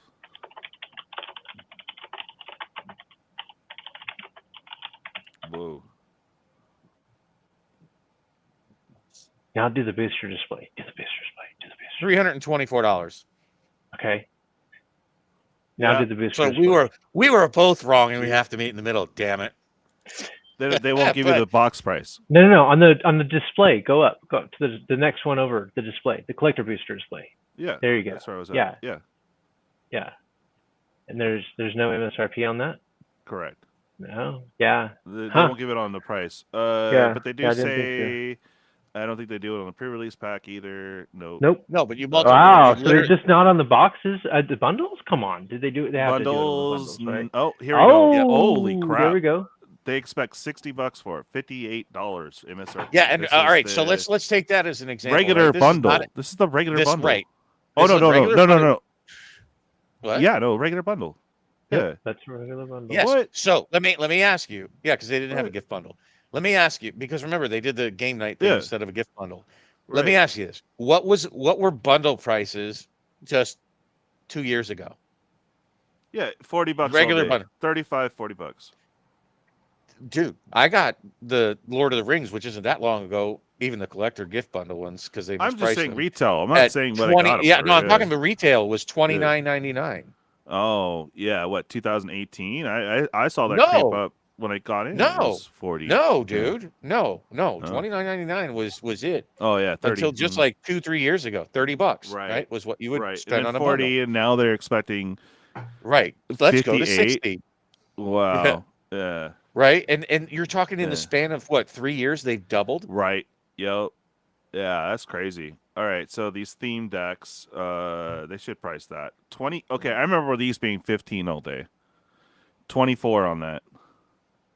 And understand what we're looking at here. This is a standard in-universe set. Oh, and this is definitely, you're not getting this for MSRP. These are $100 plus all day. They're not worth $100, but this is the draft night where it has everyone paddles for a collector pack. Collector booster. Yeah, so you get 12 packs and a collector booster, right? And 90 lands. Who cares? They're saying 89.99 on this, but I have not seen it at 89.99 anywhere. It's all been like 100 to 130. All I'm saying is Yeah. that we're haggling over a few bucks here and there, but Yeah. the general trend just for standard in-universe products, Mm-hmm. we're now looking at double the price what it was just a couple of years ago. Yep. Yeah. Yep. No, Right. it's too much. It's too much. It's yeah. And what's crazy is boxes. I remember boxes back in like 1997 were like $95, right? Like if Dude. you could get a Mhm. box, it was like $95, and I was really surprised through the years, all the way up to what 2020. You could Yeah. easily get So boxes for I was paying less, about $100, if not a little bit less, for booster Yeah. boxes, for up until I guess it's right when they started doing the first Set MSRP boxes. play booster time, and then it went Oh. up to like, oh, okay, we're doing like a it wasn't that much. It didn't seem like that much at first, and now you get a play booster for 120, except for that's the a deal. Spider-Man that dropped in price. But Yeah, still, but like $20. 120 is a deal. But it only Is what- happened the last couple of years I ago, hate to though. tell you, MSRP for play booster bundle or play booster boxes is actually 140. Yeah, but I'm saying if you look, you get on pre-orders. I've seen them Mhm. go for 120. Well, yeah, I 120 mean, something, yeah. it's But hard to no, say that because MSRP's that's not the MSRP. I'm talking about what correct. WotC's doing, not what Yeah, no, agreed. not what the Agreed with Yeah, you. so community's Yeah. willing to 140 pay. is like Yeah, I think it was Yeah. 119 So- in 20 right after 2020. It went up to 119 was the first price bump, if I'm Yeah. remembering right. No, yeah, but- no, the price bump went up. It didn't even really go up until about 2022, 2023. Was it 22? Mhm. Wow. Yeah, But and that's but crazy because I came in 2017 after a very long break, and to see it just pop up like that after 5 years of no problem. I mean, yeah, and then yeah, it's pretty intense pricing. what I'm saying is they're able to keep 30 years of the product at $100 a box, and then in the last 3 years they said, "Nah, let's double that." And they if you look like, let's see at Amazon. What does Amazon have? Like TMNT or probably not TMNT because that's not well received. But Marvel, did they have the play boosters listed? But you'll see when they drop, their hopeful pricing is $210 a box. Yeah. That's what they're trying to push as a narrative. Correct. Is $210 a box. That's the price point they're trying to reach, and I guess compete with Pokemon at release or something. I don't know, but there you There go. it is. See, $189 this is the box. IP Look at tags, though. Well, but hold on. they've No, said no, no. 57. Go to the play booster. I want you to click on the play booster because look at what they say the list is supposed to be. Oh, 209.70. Yeah. Mm-hmm. That's what I'm saying. This is the narrative they're trying to push, and they're confusing you by making all these universes beyond, and then just when you have a regular set and those that are not in the know and don't have price memory, hey, the Lorwyn boxes are going to be $210 a box, right? Yeah. That's the narrative they're trying to push. Look at this deck That's price. a bit $74, bro. Dude. Oh, that's even a drop because they were $299 for 4. Yeah, that's still $299 for 4. Get out of here. Yeah, Stop but it. the single decks Get some are help. 75. Dude, yeah. and it's nowhere near as bad as the damn $639 for the collect. Get out of here. Stop it. Yeah, Just and then the draft night, 130, bro. Dude. Yeah. Go super F yourself. Yeah. But yeah. So yeah, the bundle here, let's just look at Lorwyn though. Lorwyn for what? Well, oh, dude. No, the prices that they are pushing now for Lorwyn. Well, but that's after release. This is pre-release. This is what they're hoping to set things. Oh, yeah. This is sort of where you can see their mindset of what. Well, this is like you guys were just bitching about like the shady pricing that they were doing. This is already on release, and they have to compete here with the open market, right? Yeah. They don't have to compete with the open market for Marvel pricing yet. This is the only place you can order it is on Amazon, which is essentially but you can see that the collectors is 400. Yep. So, yeah. But you can see here, old set 150 is what they expect out of Thunder. 170. I told you 'cause that's the yeah. price point they expect is $150 a box, and they're trying to push them up to $210 a box. 180 for Yeah, Lorwyn. bro. Wow. Yep, This this is what is I'm also saying. another reason why you don't buy off of Amazon, because Amazon is you buy from your LGS. Hopefully your LGS isn't gouging it this much, but my good, oh wow, Avatar is at 111. Yeah. Since Well, that's for that's a jump start. Yeah. That doesn't count. That doesn't count. Actually, it's not. There's some good stuff in there, but yeah.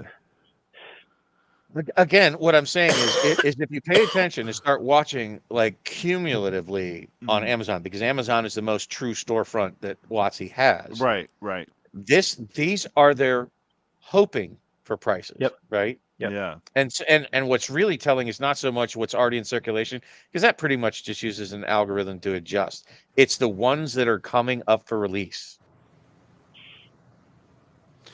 Yeah, and you know, we pretty much have the full set already. But look, yeah, the bundle, there he is. Well, out of IEP, $70 is what they expect us, or they're hopeful. Oh, look, they're not even listing the pizza bundle anymore. Wow. Or the collectors. Interesting. That means that they don't have them. Literally, they don't have them for sale. Yeah. And I'll say this about the pizza bundle, and I know, Coach, if you're still listening, I'm sorry. He wants the pizza bundle. I got the pizza bundle. I don't want the pizza bundle because it's going to be a bitch to store. Oh, really? That box is going to get so crushed. Yeah, I hear you. I Yeah. just think it's cute. That's it. When dealing with they have that little. Unless they have that little plastic pizza thing that like Pizza Hut puts in the middle to keep their box. Oh, right. Yeah, that'd be cool. That would be dope. I would buy it. So WotC, if you're listening, if you have one of those in there, I would buy it. That would be cool. Like if they put a little Ninja Turtle or like a or even if they cheesed out and like did a sewer plate. No, they need to have they need to have the Planeswalker logo on that little box stand that keeps on the pizza stand box. Oh, that would be cute. That'd be cute. Right? Yeah, right. Yeah, this like yeah. Well, they need to have on the pizza box though is a little quote from the Ninja Turtles movie. The original says, "Wise men say, never pay full price for late pizza." Yeah, that's right. Classic. Yes, and look at the drop here. I don't want it because of the box design. Like I just needed to point that out. I'm like, ugh, it's great. I love the changes in box design, and I really love I am definitely buying the Strixhaven bundle. The tone bundles. We'll get there. Buying that shit. But I just wanted to point out here, you see their Olympic hopeful price of $209.70. They are already dropping it to $50, so $148.20. There you go. Get it while it's hot. Nerd pass. Yeah. There's only one product I'm buying out of this. Yeah. That's the PvP. Oh yeah, the battle. Okay, so co-op. the draft night here is $130, and I'm like, if it was $100, even at that price point, it's a little rough, but okay. But an extra $30 for. You might as well buy a collector pack and a, if you get this lower than the 150. But anyways, okay. I guarantee you're going to get love the shredder TMNT. art, though. Yeah. You're going to get TMNT play boxes below 150, I promise. Oh, easy. I'm not even, like, worried about pushing it. Like, Twitch's going to have some, and I personally, I don't know if there's any interest. So I'll probably just have to go, hey, if you guys want in on... I might get one battle going, but I'm not like giveaways. No, I'm keeping it all strict. So that's what people want. But the shredder design here is pretty cool on the collector. At least it's like recognizable, not some side character. Money's a good card. Oh yeah, super good. Okay, Strix. Yeah, the bundle is the only thing I'm really interested in for Strixhaven. Otherwise, I don't have much interest in the set at all. Look at that.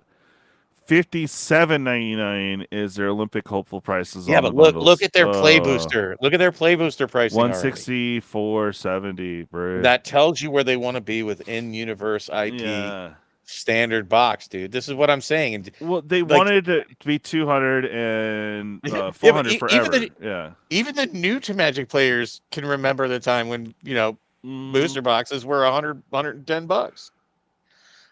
Yeah. Well, hey, the draft night's slightly cheaper though, so that's something. But Ooh. that's it. Yeah. 249 on the decks. About 50. Okay. Not seeing that. Look at that. I'm Yeah. not seeing the tome bundle. Oh, tome bundle. You're gonna have to Google that. Well, you can try tome. TOME. Yeah, I could Do probably they send you even the have link. it? Well, Do because they have it on it sold out, right? And when they sell out, they don't have it here. I'll send you the Instagram? link. Okay, Hold on, got give me it. a minute. Yeah, it was pretty fucking badass looking. Yeah. Sorry, are you displaying? Yeah. Did you share the link with DJ? Hold on. Oh, it's called Codex Bundle. Codex. There you go. Not Cotex, Codex. There you go. 200 already. Lovely. Click on the Amazon one, not the TCG player. Not there. If you scroll down, you'll get one. There'll be an Amazon link. Holy crap! There better be one. Because you need a sort of off angle, like one of those off, the angled ones. Because straight on, you can't really Put tell, Amazon in your search. Yeah. Add Amazon in. Just why are you fighting everybody? Just type in Amazon. Sorry, I was already clicking it. Got it, dude. He likes to do things the hard way. God, dude. Yeah, right. God. Okay. It's not even. Wow, none of these are Amazon. Oh, because you're on Yeah. images. Get out of images. Hit the G. My God. That's what she said. Oh! Pre-orders. All right, whatever. This shows it at an angle, but it's kind of a crappy angle. Because it shows it with a bunch of other things. There it is. Yeah, Don't the do Codex it. bundle Amazon. looks Amazon. There we go. pretty crazy. Did you not click on? Yeah, I did. You got to switch your window. Oh, there you go. Okay. No price. Yeah, There you go. Looks pretty wicked. They were. I think that when they were up, it was 139 was what I saw. Oh, That's yeah. not secret. And I was like, get out of Wow. here. No. But there's going to be, they changed also the composition of it. If you look, there's Yep. 2 collector boosters and 6 play packs. Exactly. Yes, 6. They did that. What else do they have for the other ancillary stuff, though? Is there nothing else? Did they get rid of, like, oh, no, it's got 2 foil promos. Oh, that's right. I remember they were like kind of very meh. The 2 from of 2 6 foil possible promo cards, Yeah, and they're and I'm all like, the I don't like that. talismans. And then 1 dice. Soul Ring. I hate when they say spin down. And 20 foil lands. Oh, so they got rid of the non-foil lands. And less. exclusive. Yeah, it's way less. So you get less of the promo crop. 2 less boosters, and replaced with 2 collectors. It used to be, I think, wasn't it 9 and 1 collector before, or 8 and 1 collector No. before? Yeah. Well, Yeah. I mean, maybe because they did this with the TV too, but it certainly wasn't that price point initially. It was like $80. So I think somebody told me that the MSRP, maybe it was Coach, said that the MSRP was like 99 or something. Yeah, it sounds about right. Let me see. Do they have the page on WotC for this for Strixhaven yet? Yeah, let me get there. Right. Hurry up! Uh, It's late. I'm old. Yeah. Strixhaven. I couldn't tell by your grouchiness. Get off my lawn. Right. Okay. Oh, great. You guys lost your baseball. It's mine now. Dude, if anybody's playing baseball in this neighborhood, they need to get shot. Codex bundle. Here we go. Come on, get the MSRP. There it is. $90. Oh, $90, 89. I'm okay with that actually. I'm I mean, you get okay with that. Yeah, you get the 2 collector packs, which we'll say $30, right? To $60, and then you're getting 6 play boosters. We'll say 5 something. So you're right there at the $89.99 price point. Plus you're getting the box. Plus you're getting a chance. There's no way you're getting talisman. it for $89 now. There's no you way. know, but Yeah. you're not going to get it. Yeah, for I'll 90 agree with bucks you. I now. don't. I agree with you. You're not getting this at MSRP unless you're like. But this is the one thing I'll be targeting. I don't know. I have MVP, so maybe Yeah. like. But the problem with MVP is like you got to get it like as soon as they say it, and I don't have it. Yeah. I have it vis-a-vis somebody else.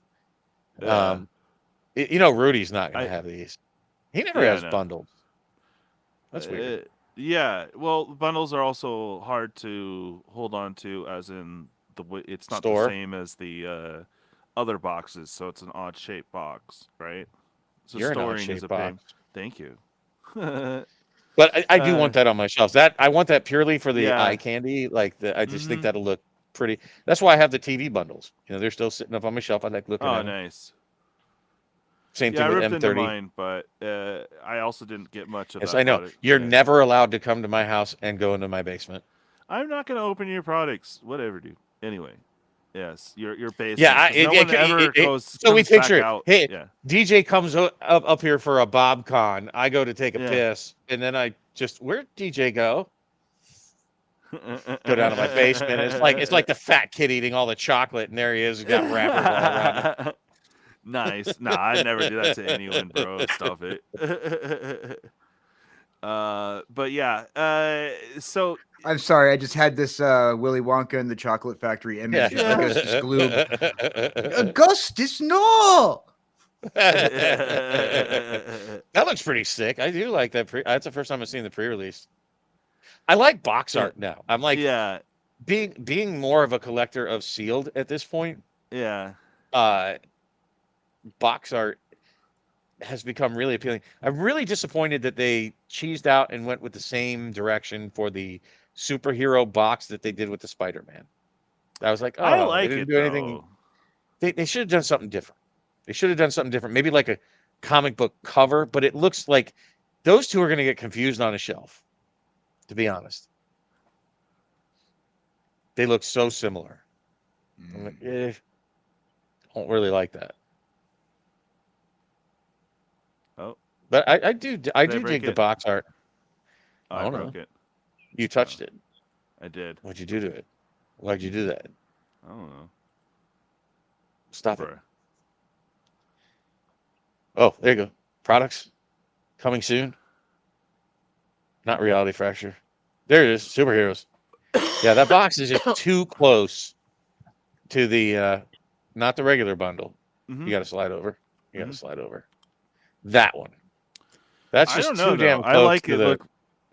Look, well, it's close, but you could tell it's different. I mean, it definitely Sure you hits can, a nostalgic. but I'm just saying it's too similar in vibe. They should have done something more unique. Yeah, Okay. Maybe plus at least that change the color scheme from the white background to a, like comic books have all kinds of colored backgrounds. Well, Right. they used a particular issue of Marvel Age magazine that I personally think that particular issue of Marvel Age magazine, while I had it as a kid, it is a very reproduced cover image. Yeah. All right. I don't like it. It's too busy, and I don't even know what the fuck's going on. I'm like, nope, don't like it. Looks like the Spider-Man one.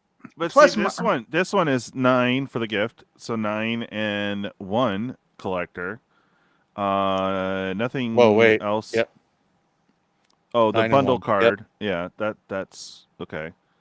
Well, they have 15 traditional foil basic lands and 15 non-foil basic lands. Yeah.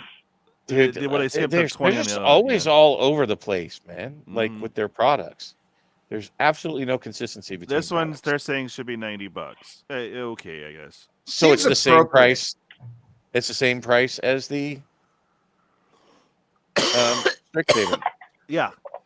First of all, but you only get one. But you only get one collector booster, or do you get two? You get one collector, but and then 9. you get 3. But you get 3 more play boosters. Yeah. I see. Communicating based off of the box cover that they chose for the particular issue of Marvel Age magazine.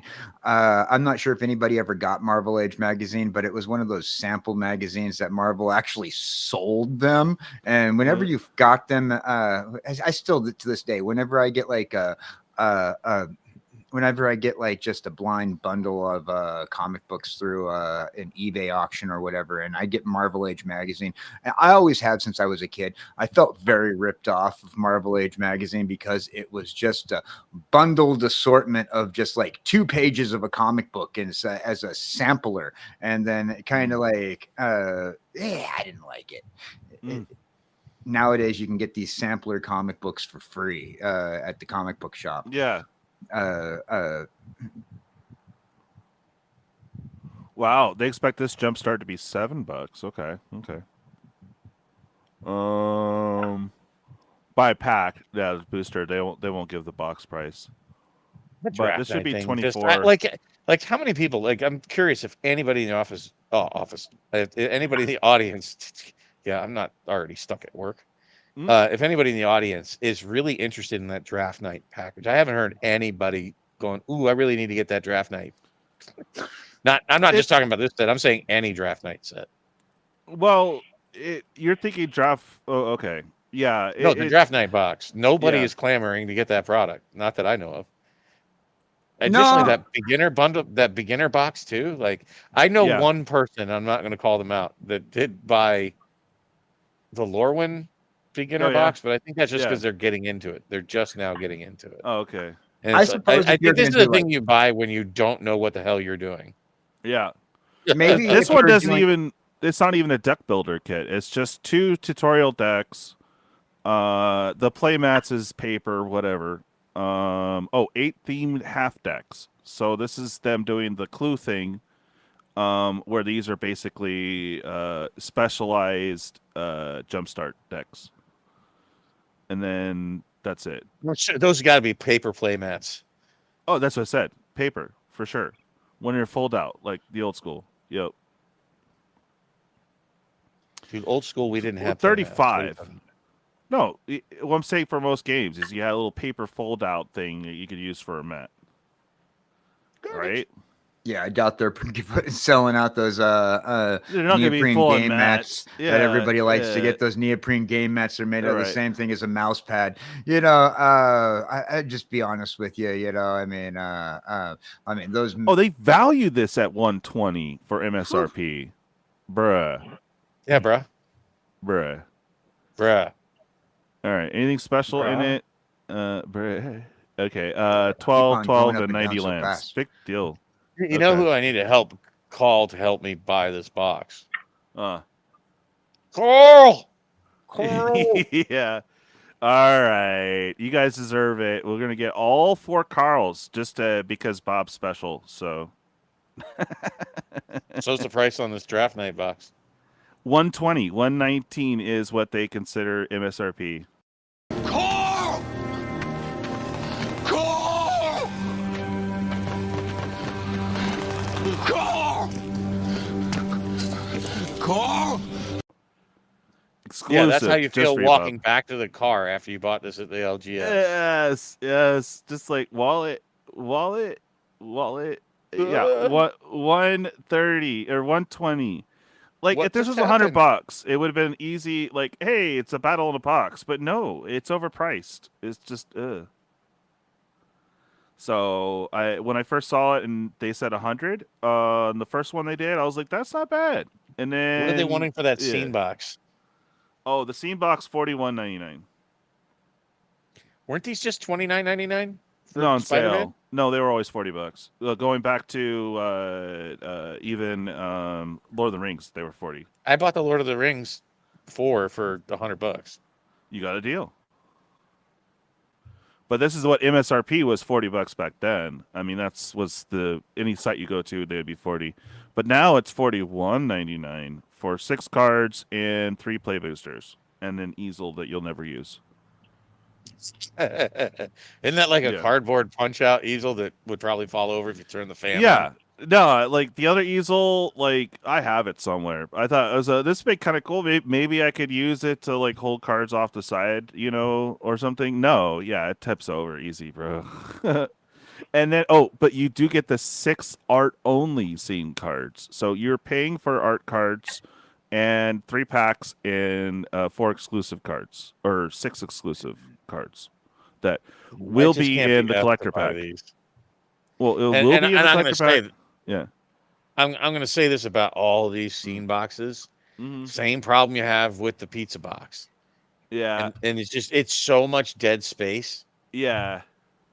and it's you just for a collector like me, like if you're buying it to rip, well, you're probably gonna get ripped off. Yeah. If you're buying it to store, Oh it's no, gonna be problematic.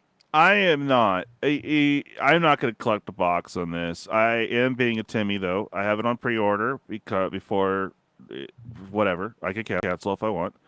On Amazon. But yeah, I've seen these creep up to 60 when there's hype on it, but there's really the hype's really low. I mean, they really have to print some beyond power stupidness. They And missed an Squirrel Girl's got to opportunity. be amazing. What? They missed an opportunity here with this. Like I would love to have seen a product like what they have with TMNT with the PVE. Like if you have Yeah. turtles teaming up, why couldn't you have superheroes teaming up? The Avenger. It would make sense. Of all the team up things, they should do this, but who knows? It's because they had the commander decks. Remember, whereas there only one commander deck for Ninja Turtles, which is really strange. You should have had Ninja Turtles on one and Shredder and Crew on the other. It just makes sense. Why You know? why did they change the shape of the jumpstart box? They've been trying to condense the box size forever and try to sell less packs. What do you mean in the condense box. it? There's No, no they air would in box. any of the. No, yeah, this one's tight box. But no, what I'm saying is there's been no extra air in the other boxes. It's just a difference. Yeah. It's higher than it is wide now. Yeah, that makes True. no sense. True. It's just going to be odd on your shelf now. Like, hey, all these 3-packs wide boxes. Like, there's no dead space in any of the boxes. Like, well, if you have smaller shelves, you'd be able to put more of these. Maybe I oh my God! Stop it. Yeah. That's all right, so let's go back. If that's your thought process, let's go look at the. All right, if that's true, then what's the shape of the play boxes? Yeah, exactly. It's disproportionate. Yeah. Okay, so if you have smaller shelves, you can get the jump start, but you can't get the play boosters. Yeah. Get out of here! Stop it! Get out of here, bro. That's silly. It's just different. Them trying to cash in on gold again. But dude, I don't. A lot of people have said that they like this gold, especially like the collector box. Mm-hmm. I think it was you, Cowboy. Didn't you say that you like the color schemes on these? Yeah, I kind of like the color schemes, but on the basic, I like the black so much better. Yeah, I just don't like the art, like the Captain America on that box. I didn't like the artwork. They tried to mix in the movie version and the comic book version into one art style. I didn't like that. There's something about like the Marvel superhero sets that kind of rubs me slightly the wrong way. Like I do appreciate that they're trying to do like some of them, and they did it with the Spider-Man that I wasn't too thrilled with. And this set is the arts.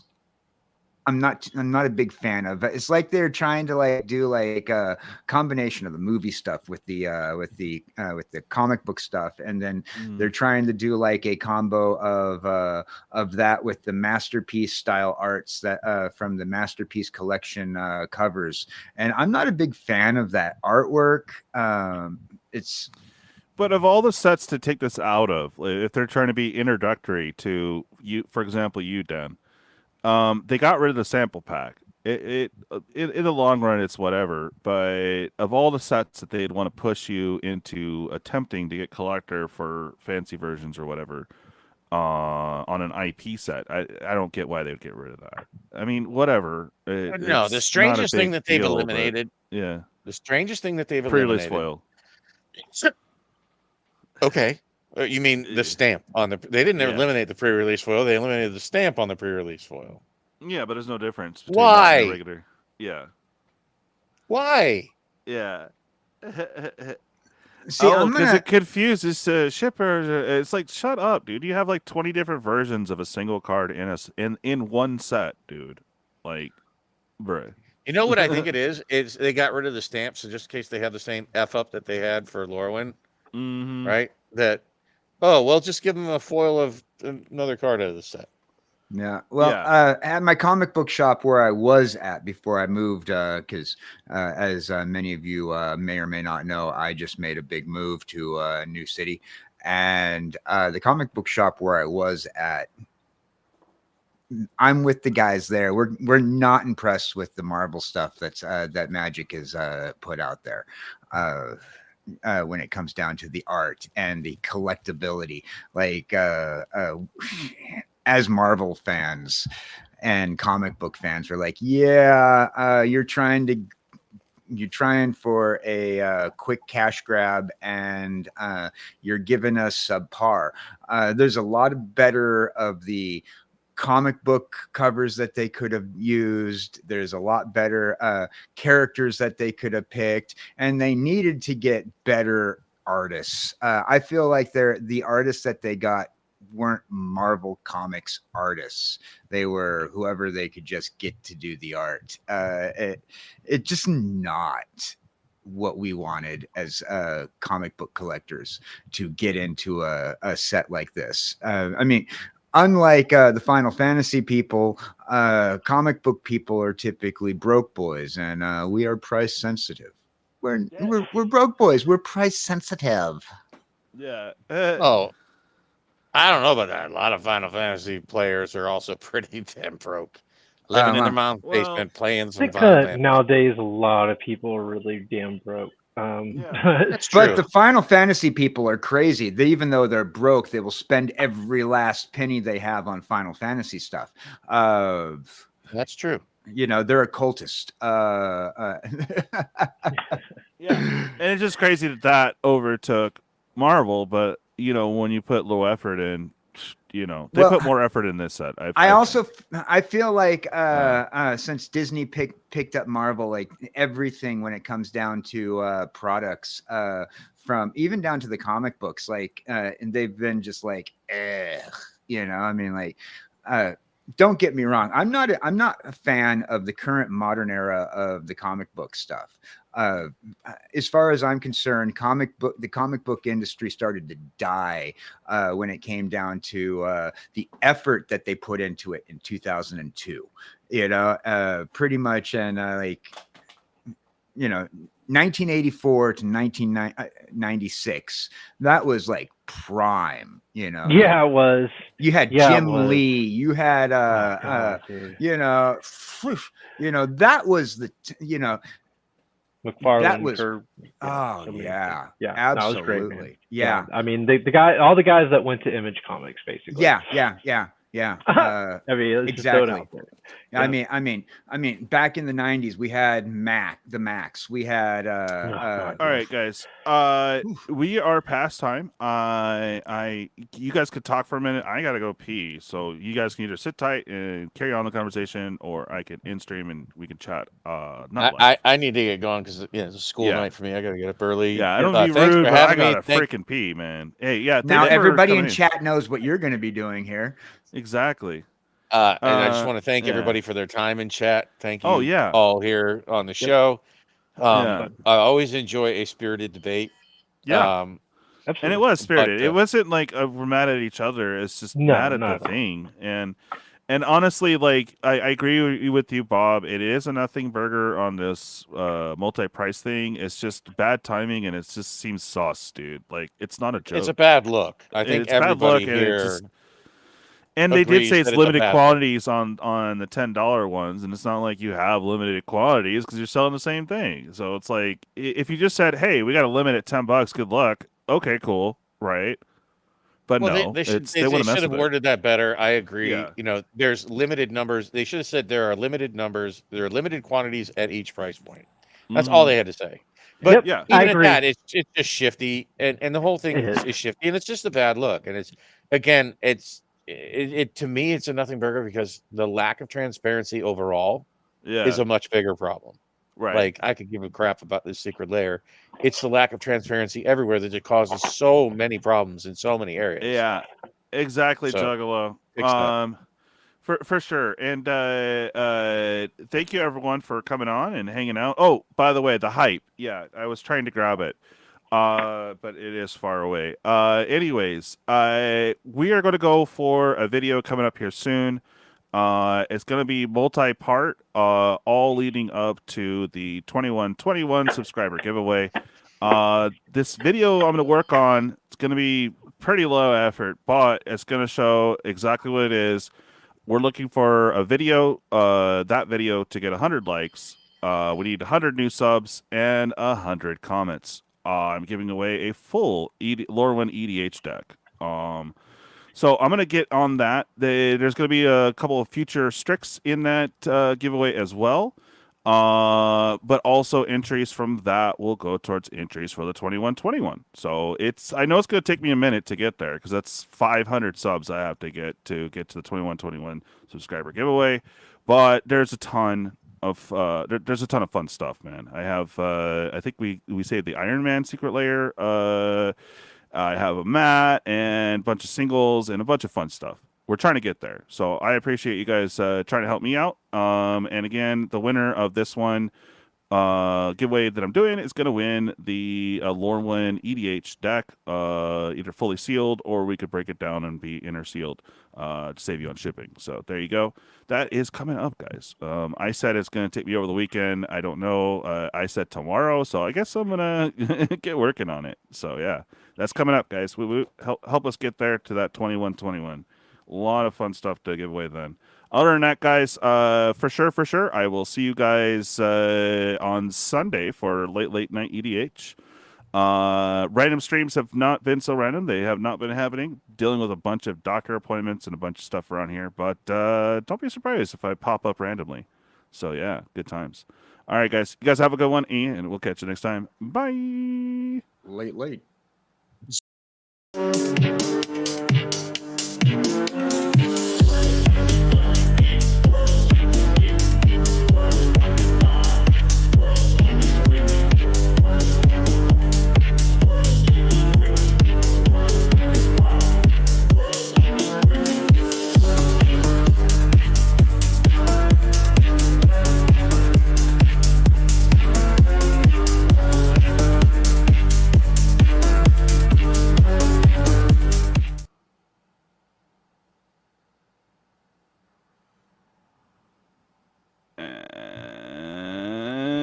We're still live. Interesting. Ladies and gentlemen, we're going for round 2 of the exactly. MTG roundtable. Start right now. Yeah. Surprise, motherfucker! Yeah, right. Bye.